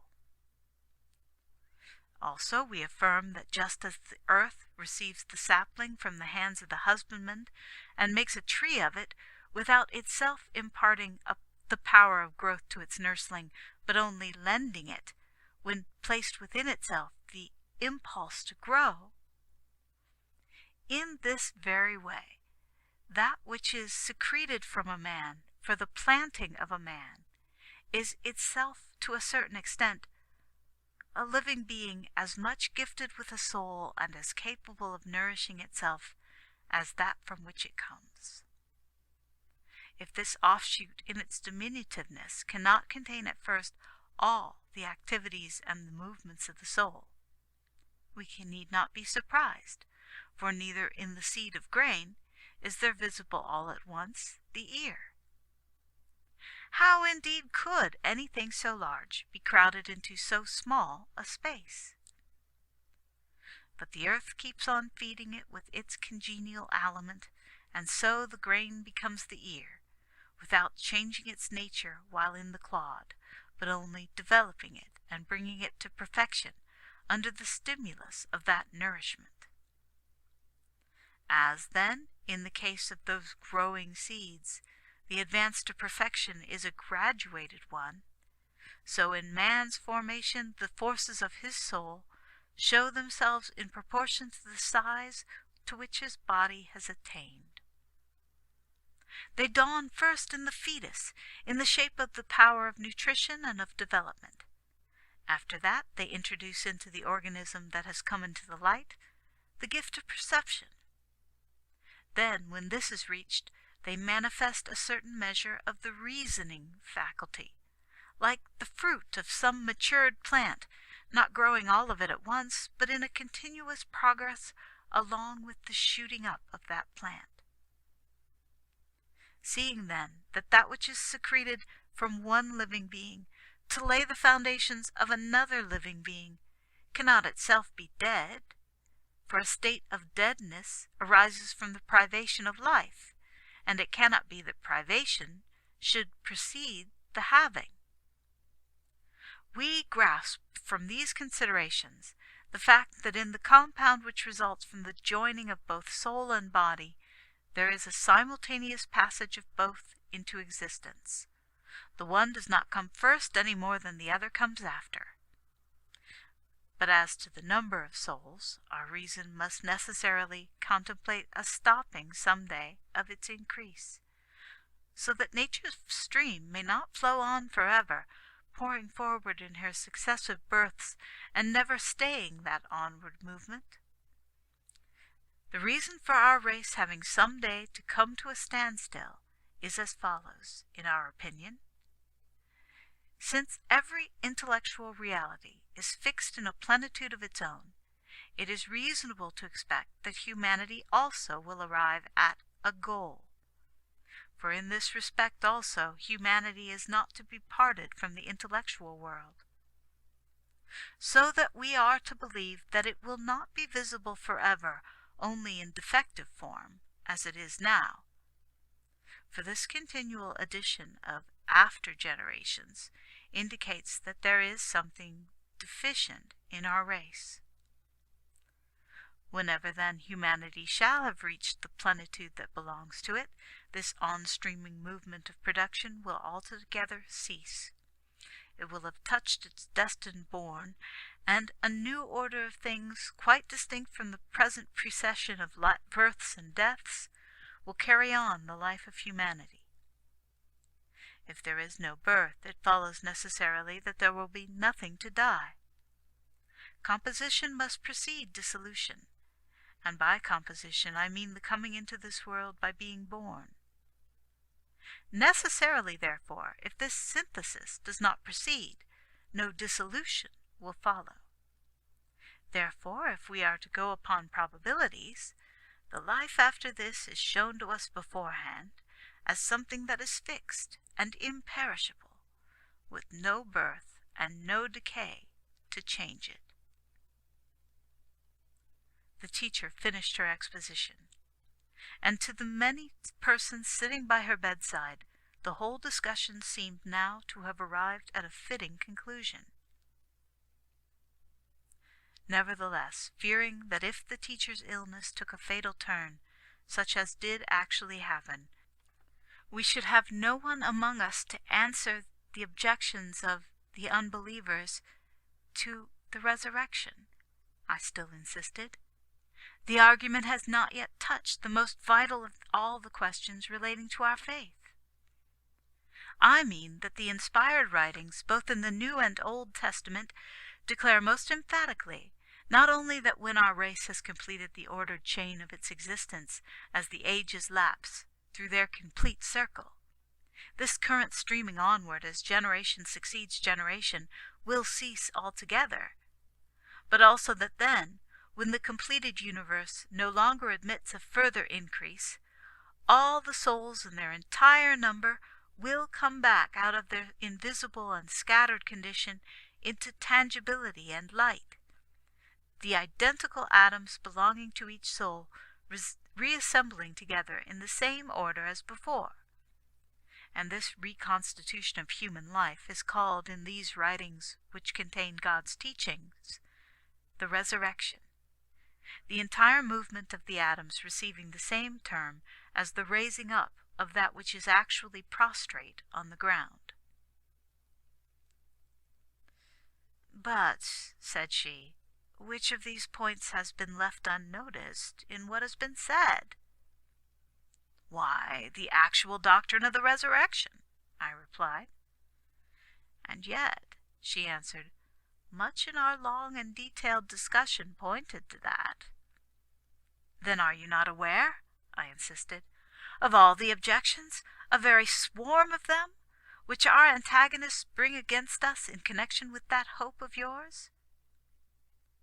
And I at once tried to repeat all the devices hit upon by their captious champions to upset the doctrine of the resurrection. End of Part 10 of On the Soul and the Resurrection. On the Soul and the Resurrection by St. Gregory of Nyssa. Part 11. "Then are you not aware," I insisted, "of all the objections, a very swarm of them, which our antagonists bring against us in connection with that hope of yours?" And I at once tried to repeat all the devices hit upon by their captious champions to upset the doctrine of the resurrection. She, however, replied, "First, I think, we must briefly run over the scattered proclamations of this doctrine in Holy Scripture. They shall give the finishing touch to our discourse. Observe, then, that I can hear David in the midst of his praises in the divine songs, saying at the end of the hymnody of the 103rd Psalm, where he has taken for his theme God's administration of the world, 'You shall take away their breath, and they shall die, and return to their dust. You shall send forth your Spirit, and they shall be created, and you shall renew the face of the earth. He says that a power of the Spirit, which works in all, vivifies the beings into whom it enters, and deprives those whom he abandons of their life. Seeing then that the dying is declared to occur at the Spirit's departure, and the renewal of these dead ones at his appearance, and seeing, moreover, that in the order of the statement the death of those who are to be thus renewed comes first, we hold that in these words that mystery of the resurrection is proclaimed to the Church, and that David, in the spirit of prophecy, expressed this very gift which you are asking about. You will find this same prophet in another place also saying that the God of the world, the Lord of everything that is, hath showed himself to us, that we may keep the feast amongst the decorations. By that mention of decoration with boughs, he means the Feast of Tabernacle fixing, which, in accordance with Moses' injunction, has been observed from of old. That lawgiver, I take it, adopting a prophet's spirit, predicted therein things still to come, for though the decoration was always going on, it was never finished. The truth, indeed, was foreshadowed under the type and riddle of those feasts that were always occurring, but the true tabernacle fixing was not yet come. And on this account, the God and Lord of the whole world, according to the prophet's declaration, hath showed himself to us, that the tabernacle fixing of this our tenement that has been dissolved may be kept for humankind. A material decoration, that is, may be begun again by means of the concourse of our scattered atoms. For that word pukasmos, in its peculiar meaning, signifies the temple circuit and the decoration which completes it. Now this passage from the Psalms runs as follows: God and Lord hath showed himself to us. Keep the feast amongst the decorators, even unto the horns of the altar. And this seems to me to proclaim in metaphors the fact that one single feast is to be kept by the whole rational creation, and that in that assembly of the saints, the inferiors are to join the dance with their superiors. For in the case of the fabric of that temple which was the type, it was not allowed to all who were on the outside of its circuit to come within, but everything that was Gentile and alien was prohibited from entering. And of those further who had entered, all were not equally privileged to advance toward the centre, but only those who had consecrated themselves by a holy manner of life and by certain sprinklings. And again, not every one amongst these might set foot within the interior of the temple. The priests alone had the right of entering within the curtain, and that only for the service of the sanctuary, while even to the priests the darkened shrine of the temple, where stood the beautiful altar with its jutting horns, was forbidden, except to one of them who held the highest office of the priesthood, and who once a year on a stated day and unattended passed within it, carrying an offering more than usually sacred and mystical. Such being the differences in connection with this temple which you know of, it was clearly a representation and an imitation of the condition of the spirit world. The lesson taught by these material observances being this: that it is not the whole of the rational creation that can approach the temple of God, or, in other words, the adoration of the Almighty, but that those who are led astray by false persuasions are outside the precinct of the deity, and that from the number of those who by virtue of this adoration have been preferred to the rest and admitted within it, some, by reason of sprinklings and purifications, have still further privileges, and again, amongst these last, those who have been consecrated priests have privileges further still, even to being admitted to the mysteries of the interior. And that one may bring into still clearer light the meaning of the allegory, we may understand the word here as teaching this, that amongst all the powers endued with reason, some have been fixed like a holy altar in the inmost shrine of the deity, and that again of these last, some jut forward like horns for their eminence, and that around them others are arranged first or second, according to a prescribed sequence of rank. That the race of man, on the contrary, on account of indwelling evil, was excluded from the divine precinct, but that purified with lustral water, it re-enters it.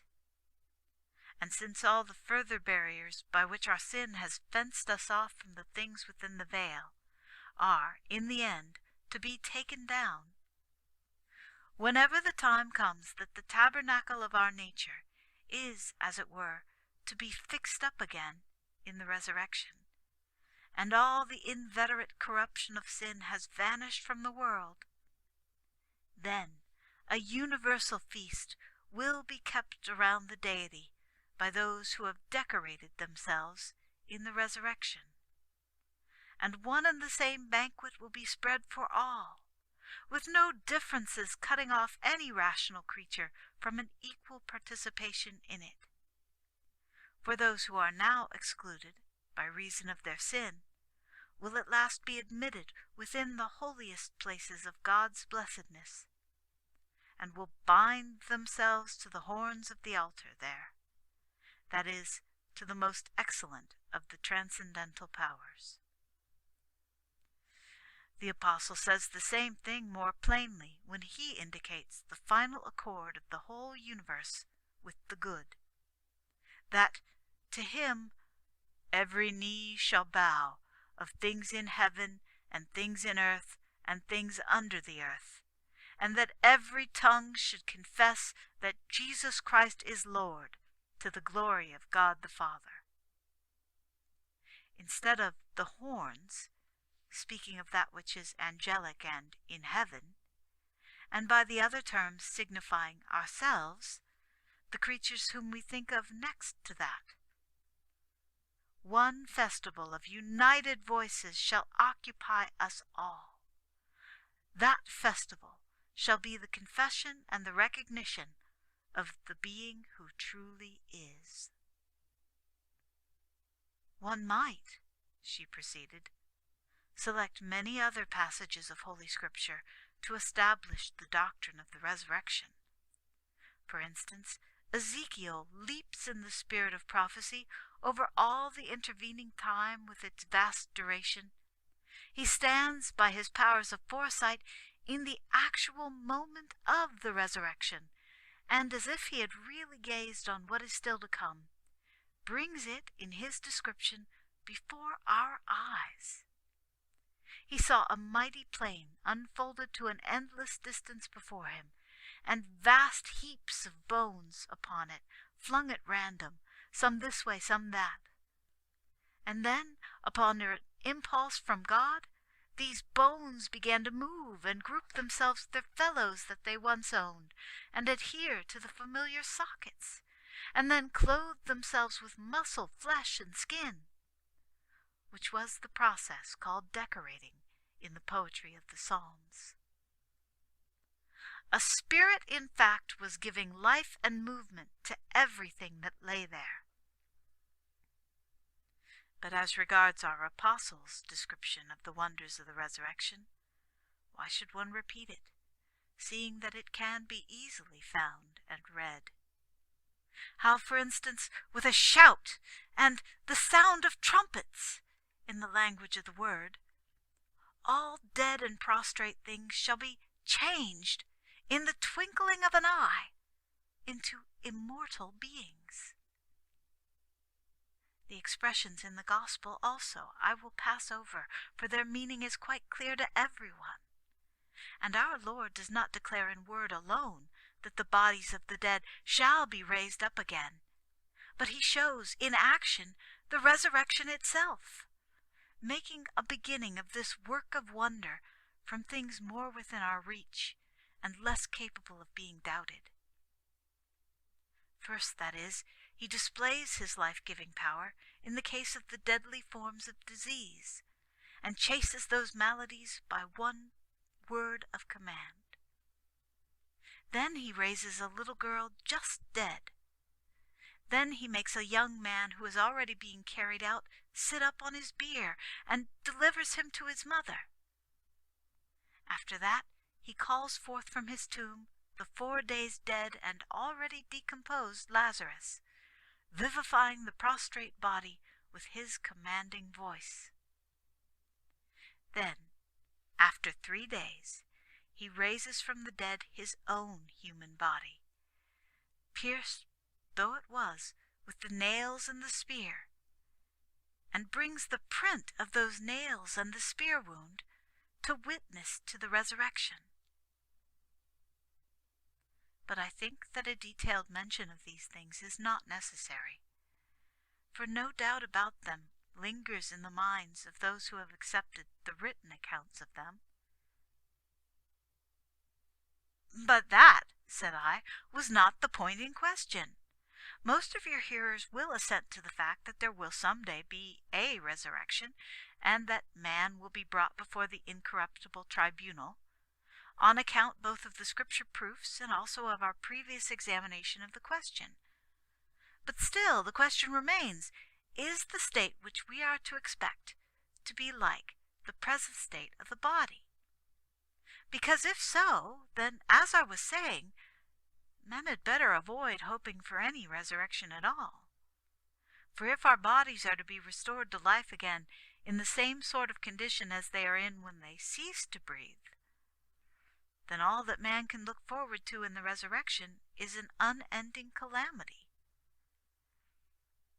For what spectacle is more piteous than when in extreme old age our bodies shrivel up and change into something repulsive and hideous, with the flesh all wasted in the length of years, the skin dried up about the bones until it is all in wrinkles, the muscles in a spasmodic state from being no longer enriched with their natural moisture, and the whole body consequently shrunk, the hands on either side powerless to perform their natural work, shaken with an involuntary trembling. What a sight, again, are the bodies of persons in a long consumption! They differ from bare bones only in giving the appearance of being covered with a worn-out veil of skin. What a sight, too, are those of persons swollen with the disease of dropsy! What words could describe the unsightly disfigurement of sufferers from leprosy? Gradually, over all their limbs and organs of sensation, rottenness spreads and devours them. What words could describe that of persons who have been mutilated in earthquake, battle, or any other visitation, and live on in such a plight for a long time before their natural deaths? Or of those who from an injury have grown up from infancy with their limbs awry? What can one say of them? What is one to think about the bodies of newborn infants who have been either exposed or strangled or died a natural death, if they are to be brought to life again just as they were? Are they to continue in that infantile state? What condition could be more miserable than that? Or are they to come to the flower of their age? Well, but what sort of milk has nature got to suckle them with? It comes then to this, that if our bodies are to live again in every respect the same as before, this thing that we are expecting is simply a calamity, whereas if they are not the same, the person raised up will be another than he who died. If, for instance, a little boy was buried, but a grown man rises again, or reversely, how can we say that the dead in his very self is raised up, when he has had someone substituted for him by virtue of this difference in age? Instead of the child, one sees a grown-up man. Instead of the old man, one sees a person in his prime. In fact, instead of the one person, another entirely. The cripple is changed into the able-bodied man, the consumptive sufferer into a man whose flesh is firm, and so on, of all possible cases, not to enumerate them for fear of being prolix. If then the body will not come to life again, just such in its attributes as it was when it mingled with the earth, that dead body will not rise again. But on the contrary, the earth will be formed into another man. How then will the resurrection affect myself, when instead of me someone else will come to life? Someone else, I say. For how could I recognize myself when, instead of what was once myself, I see someone not myself? It cannot really be I, unless it is in every respect the same as myself. Suppose, for instance, in this life I had in my memory the traits of someone. Say he was bald, had prominent lips, a somewhat flat nose, a fair complexion, gray eyes, white hair, wrinkled skin. And then went to look for such a one, and met a young man with a fine head of hair, an aquiline nose, a dark complexion, and in all other respects quite different in his type of countenance. Am I likely, in seeing the latter, to think of the former? But why dwell longer on these, the less forcible objections to the resurrection, and neglect the strongest one of all? For who has not heard that human life is like a stream, moving from birth to death at a certain rate of progress, and only ceasing from that progressive movement when it ceases also to exist? This movement, indeed, is not one of spatial change. Our bulk never exceeds itself. But it makes this advance by means of internal alteration. And as long as this alteration is that which its name implies, it never remains at the same stage from moment to moment. For how can that which is being altered be kept in any sameness? The fire on the candle wick, as far as appearance goes, certainly seems always the same, the continuity of its movement giving it the look of being an uninterrupted and self-centered whole. But in reality it is always passing itself along and never remains the same. The moisture which is extracted by the heat is burnt up and changed into smoke the moment it is burst into flame. And this alterative force affects the movement of the flame, working by itself the change of the subject matter into smoke. Just then as it is impossible for one who has touched that flame twice on the same place to touch twice the very same flame, for the speed of the alteration is too quick, it does not wait for that second touch, however rapidly it may be effected. The flame is always fresh and new. It is always being produced, always transmitting itself, never remaining at one and the same place. A thing of the same kind is found to be the case with the constitution of our body. There is influx and efflux going on in it in an alterative progress until the moment that it ceases to live. As long as it is living, it has no stay, for it is either being replenished, or it is discharging in vapor, or it is being kept in motion by both of these processes combined. If then a particular man is not even the same as he was yesterday, but is made different by this transmutation, when so be that the resurrection shall restore our body to life again, that single man will become a crowd of human beings, so that with his rising again there will be found the babe, the child, the boy, the youth, the man, the father, the old man, and all the intermediate persons that he once was. But further, chastity and profligacy are both carried on in the flesh. Those also who endure the most painful tortures for their religion, and those, on the other hand, who shrink from such, both one class and the other, reveal their character in relation to fleshly sensations. How, then, can justice be done at the judgment? Or take the case of one and the same man first sinning, and then cleansing himself by repentance, and then, it might so happen, relapsing into his sin.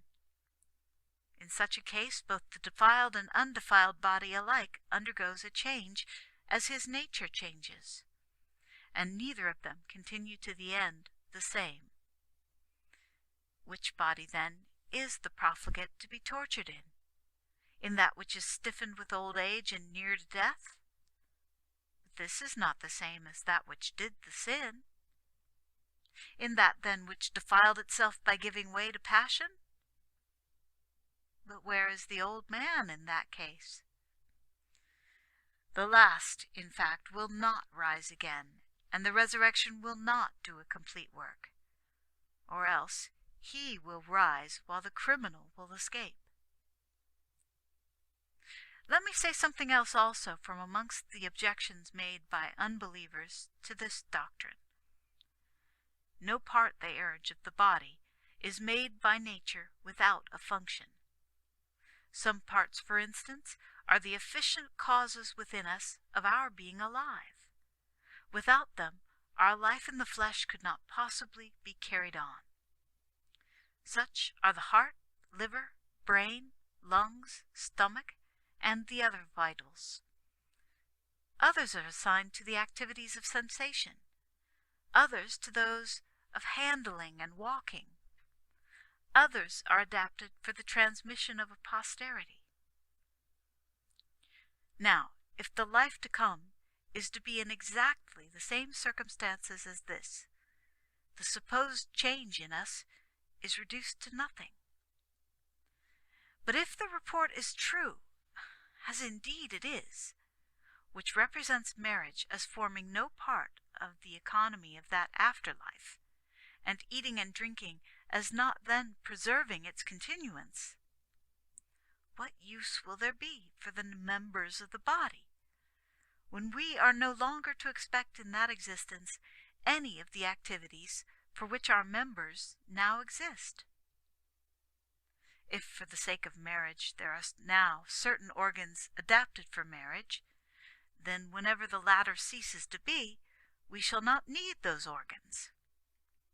The same may be said of the hands for working with, the feet for running with, the mouth for taking food with, the teeth for grinding it with, the organs of the stomach for digesting, the evacuating ducts for getting rid of that which has become superfluous. When, therefore, all those operations will be no more, how and wherefore will their instruments exist? So that necessarily, if the things that are not going to contribute in any way to that other life are not to surround the body, none of the parts which at present constitute the body would exist either. That life, then, will be carried on by other instruments, and no one could call such a state of things a resurrection, where the particular members are no longer present in the body, owing to their being useless to that life. But if, on the other hand, our resurrection will be represented in every one of these, then the author of the resurrection will fashion things in us of no use and advantage to that life. And yet we must believe not only that there is a resurrection, but also that it will not be an absurdity. We must therefore listen attentively to the explanation of this, so that for every part of the truth we may have its probability saved to the last." When I had finished, the teacher thus replied: "You have attacked the doctrines connected with the resurrection with some spirit, in the way of rhetoric, as it is called. You have coursed round and round the truth with plausibly subversive arguments, so much so that those who have not very carefully considered this mysterious truth might possibly be affected in their view of it by the likelihood of those arguments, and might think that the difficulty started against what has been advanced was not altogether beside the point. But," she proceeded, "the truth does not lie in these arguments, even though we may find it impossible to give a rhetorical answer to them, couched in equally strong language. The true explanation of all these questions is still stored up in the hidden treasure rooms of wisdom, and will not come to the light until that moment when we shall be taught the mystery of the resurrection by the reality of it. And then there will be no more need of phrases to explain the things which we now hope for. Just as many questions might be started for debate amongst people sitting up at night as to the thing that sunshine is, and then the simple appearing of it in all its beauty would render any verbal description superfluous. So every calculation that tries to arrive conjecturally at the future state will be reduced to nothingness by the object of our hopes when it comes upon us.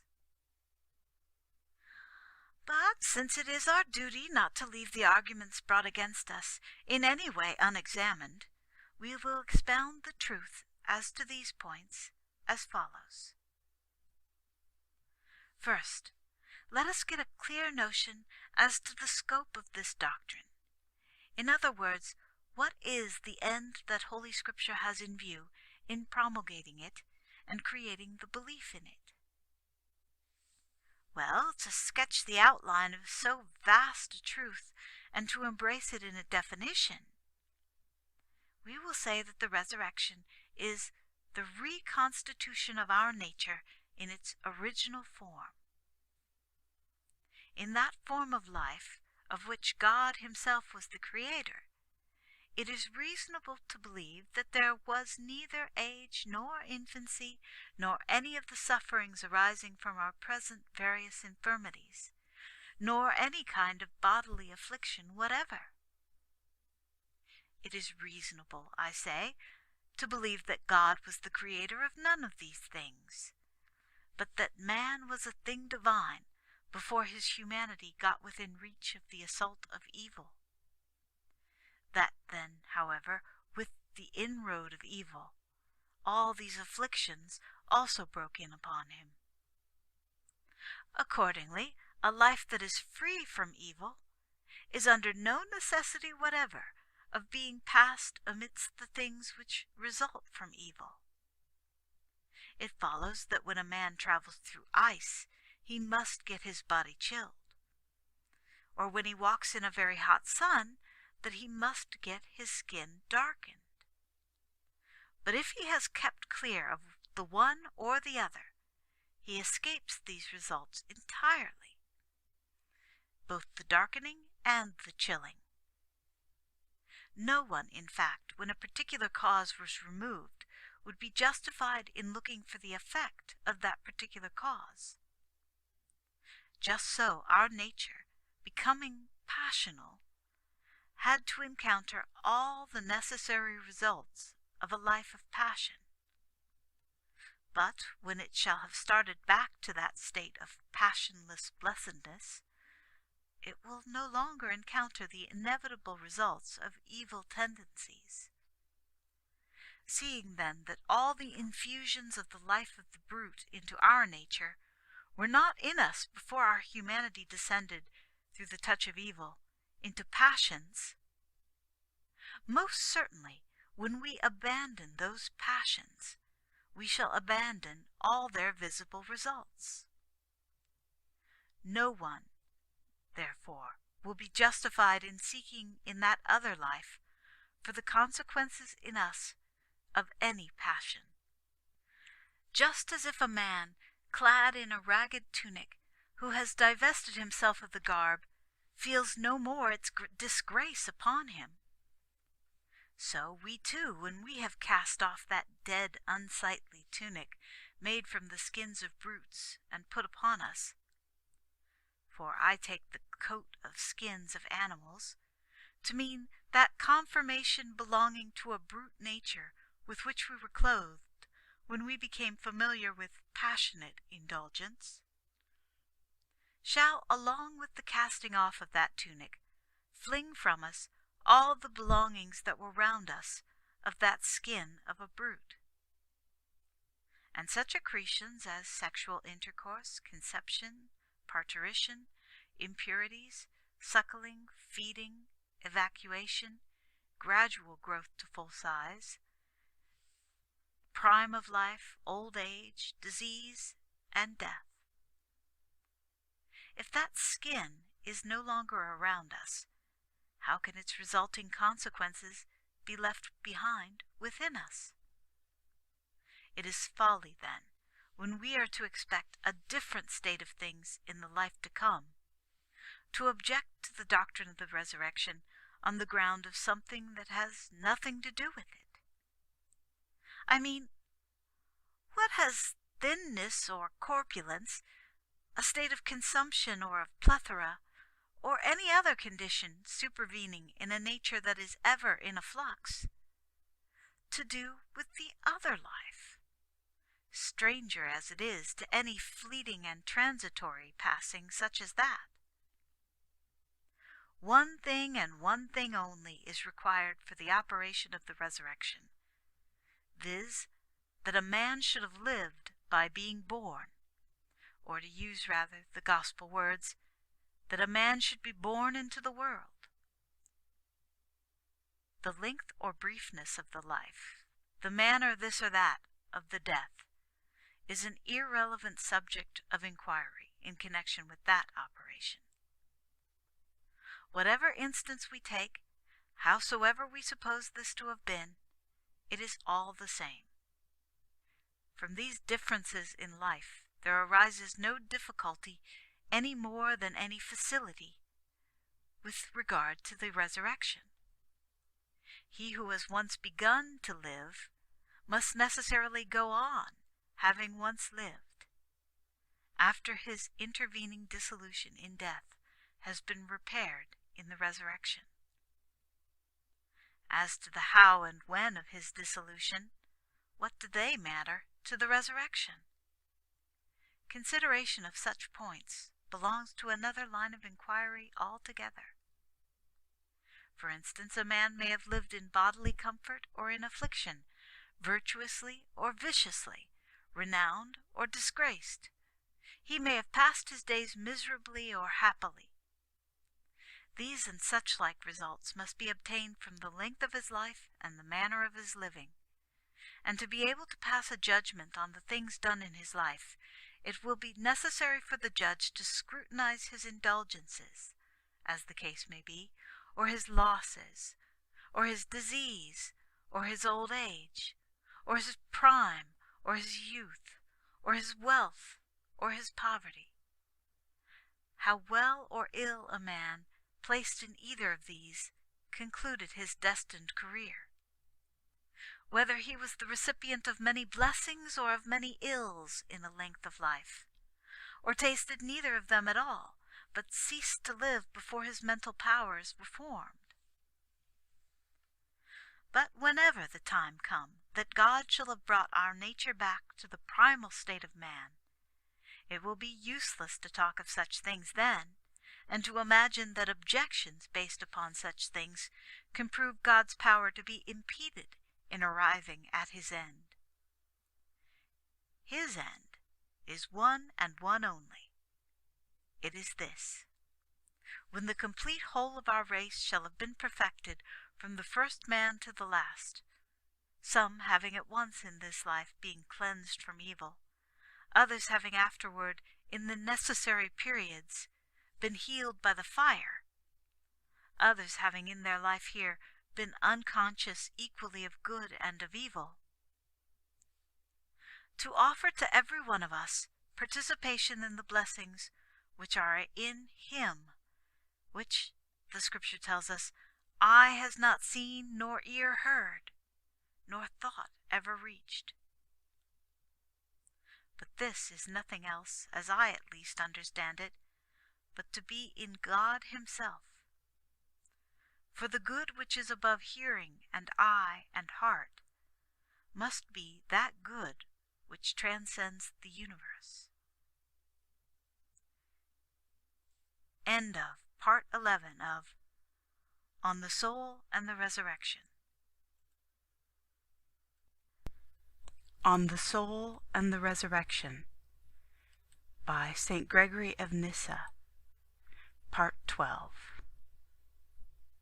But the difference between the virtuous life and the life full of vice, led at the present time, will be illustrated in this way, viz., in the quicker or tardier participation of each in that promised blessedness.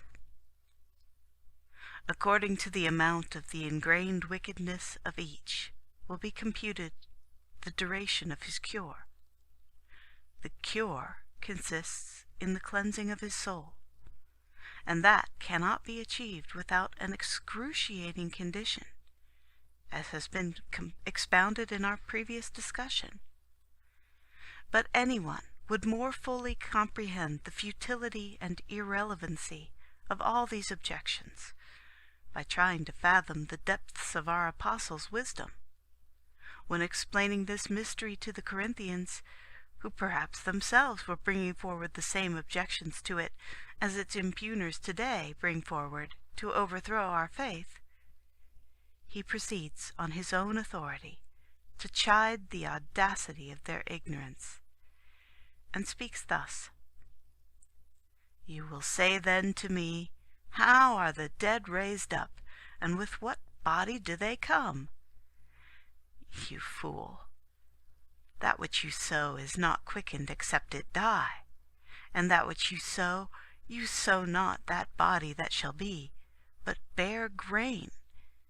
It may chance of wheat or of some other grain. But God gives it a body as it has pleased him. In that passage, as it seems to me, he gags the mouths of men who display their ignorance of the fitting proportions in nature, and who measure the divine power by their own strength, and think that only so much is possible to God as the human understanding can take in, but that what is beyond it surpasses also the divine ability. For the man who had asked the apostle, How are the dead raised up?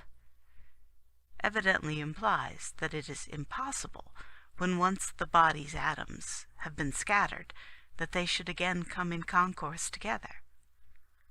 And this being impossible, and no other possible form of body, besides that arising from such a concourse, being left, he, after the fashion of clever controversialists, concludes the truth of what he wants to prove by a species of syllogism, thus: If a body is a concourse of atoms, and a second assemblage of these is impossible, what sort of body will those get who rise again?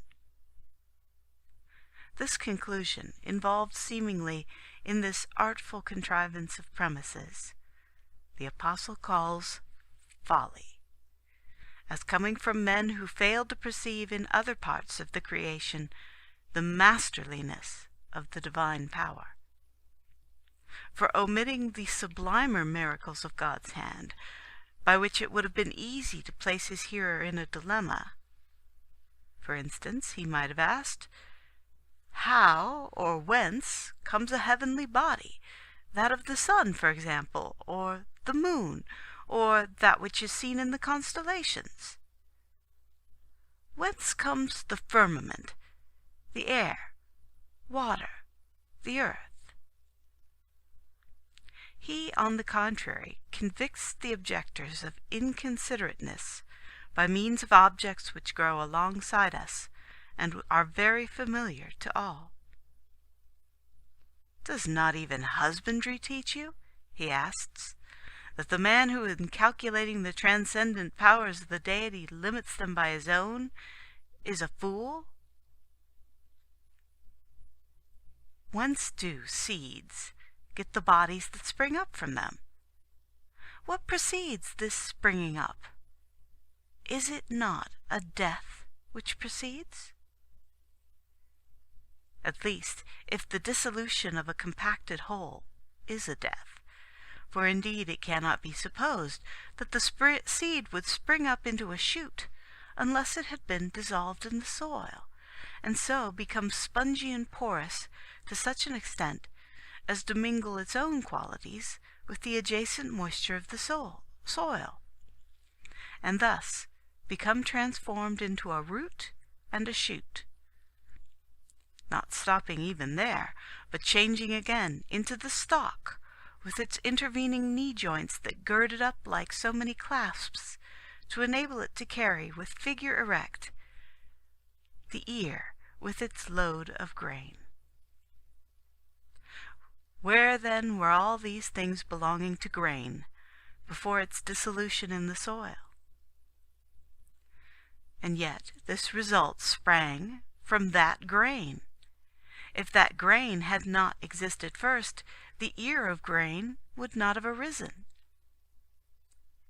Just then, as the body of the ear comes to light out of the seed, God's artistic touch of power, producing it all out of that single thing, and just as it is neither entirely the same thing as that seed, nor something altogether different, so, she insisted, by these miracles performed on seeds, you may now interpret the mystery of the resurrection.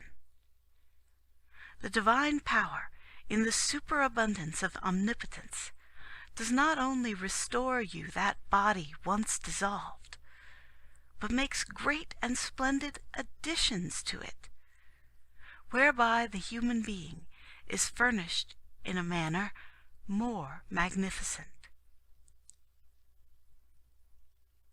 It is sown, he says, in corruption. It is raised in incorruption. It is sown in weakness. It is raised in power. It is sown in dishonor. It is raised in glory. It is sown a natural body. It is raised a spiritual body. The grain of wheat, after its dissolution in the soil, leaves behind the slightness of its bulk and the peculiar quality of its shape. And yet it has not left and lost itself, but still, self-centered, grows into the ear. Though in many points it has made an advance upon itself, viz., in size, in splendor, in complexity, in form. In the same fashion, the human being deposits in death all those peculiar surroundings which it has acquired from passionate propensities. Dishonor, I mean, and corruption and weakness and characteristics of age. And yet, the human being does not lose itself.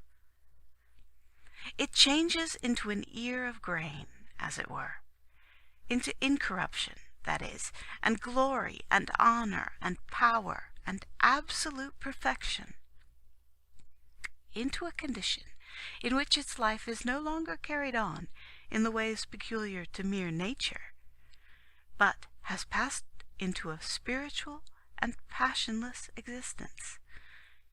For it is the peculiarity of the natural body to be always moving on a stream, to be always altering from its state for the moment, and changing into something else.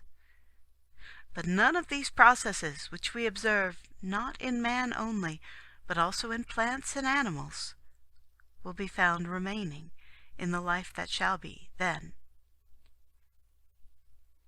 Further, it seems to me that the words of the Apostle, in every respect, harmonize with our own conception of the resurrection.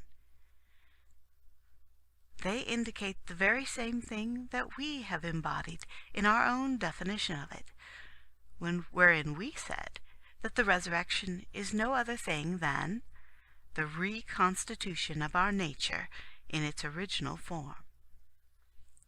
For whereas we learn from Scripture, in the account of the first creation, that first the earth brought forth the green herb, as the narrative says, and that then from this plant seed was yielded, from which when it was shed on the ground, the same form of the original plant again sprang up, the Apostle, it is to be observed, declares that this very same thing happens in the resurrection also. And so we learn from him the fact, not only that our humanity will then be changed into something nobler, but also that what we have therein to expect is nothing else than that which was at the beginning. In the beginning, we see, it was not an ear rising from a grain, but a grain coming from an ear. And after that, the ear grows round the grain. And so the order indicated in this similitude clearly shows that all that blessed state which arises for us by means of the resurrection is only a return to our pristine state of grace. We too were once, in a fashion, a full ear, in fact, but the burning heat of sin withered us up, and then, on our dissolution by death, the earth received us. But in the spring of the resurrection, she will reproduce this naked grain of our body in the form of an ear of grain, tall, well proportioned and erect, reaching to the heights of heaven, and, for blade and beard, resplendent in incorruption, and with all the other godlike marks. For this corruptible must put on incorruptible. And this incorruption and glory and honor and power are those distinct and acknowledged marks of deity which once belonged to him who was created in God's image, and which we hope for hereafter. The first man, Adam, that is, was the first ear of grain, but with the arrival of evil human nature was diminished into a mere multitude. And as happens to the grain on the ear, each individual man was denuded of the beauty of that primal ear, and mouldered in the soil. But in the resurrection, we are born again in our original splendor, only instead of that single primitive ear, we become the countless myriads of ears in the wheat fields. The virtuous life, as contrasted with that of vice, is distinguished thus. Those who while living have by virtuous conduct exercised husbandry, agriculture on themselves, are at once revealed in all the qualities of a perfect ear of grain, while those whose bare grain, that is, the forces of their natural soul, has become through evil habits, degenerate, as it were, and hardened by the weather, as the seeds they call horn-struck, according to the experts in such things, grow up, will, though they live again in the resurrection, experience very great severity from the judge, because they do not possess the strength to shoot up into the full proportions of an ear of grain, and thereby become that which we were before our earthly fall. The remedy offered by the overseer of the produce is to collect together the tares and the thorns which have grown up with the good seed, and into whose bastard life all the secret forces that once nourished its root have passed, so so that it not only has had to remain without its nutriment, but has been choked, and so rendered unproductive by this unnatural growth.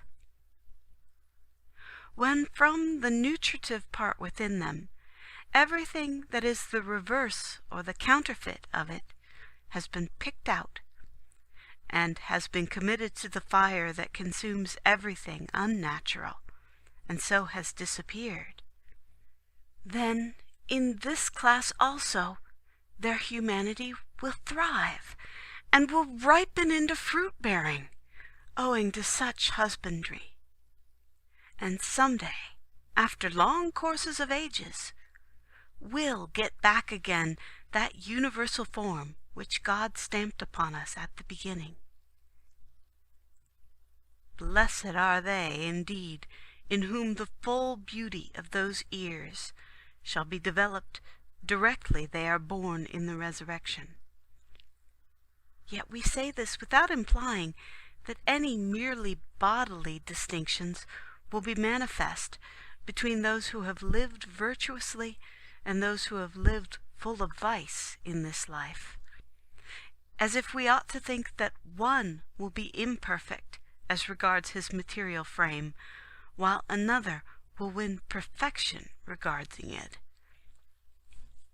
The prisoner and the free, here in this present world, are just alike as regards the constitutions of their two bodies, though as regards enjoyment and suffering, the gulf is wide between them. In this way, I take it, should we reckon the difference between the good and bad in that intervening time. For the perfection of bodies that rise from that sowing of death is, as the Apostle tells us, to consist in incorruption and glory and honor and power.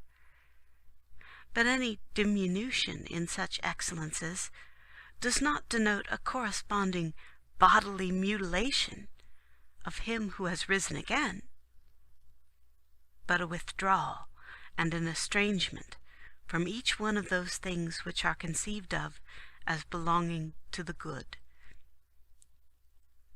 Seeing then that one or the other of these two diametrically opposed ideas, I mean good and evil, must anyway attach to us, it is clear that to say a man is not included in the good is a necessary demonstration that he is included in the evil. But then, in connection with evil, we find no honor, no glory, no incorruption, no power.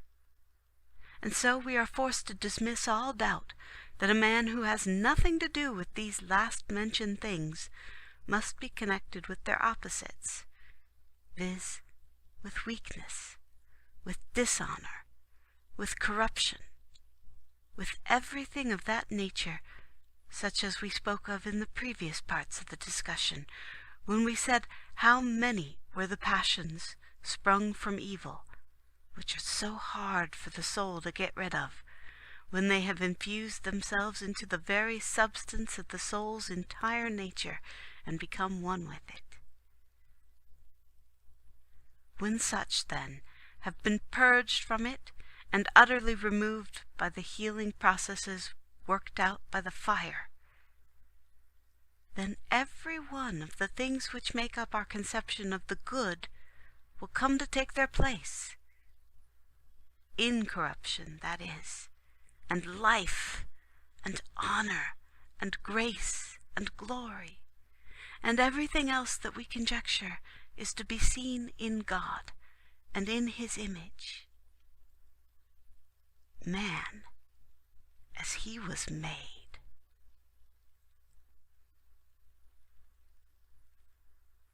End of Part 12 of On the Soul and the Resurrection. End of On the Soul and the Resurrection by St. Gregory of Nyssa.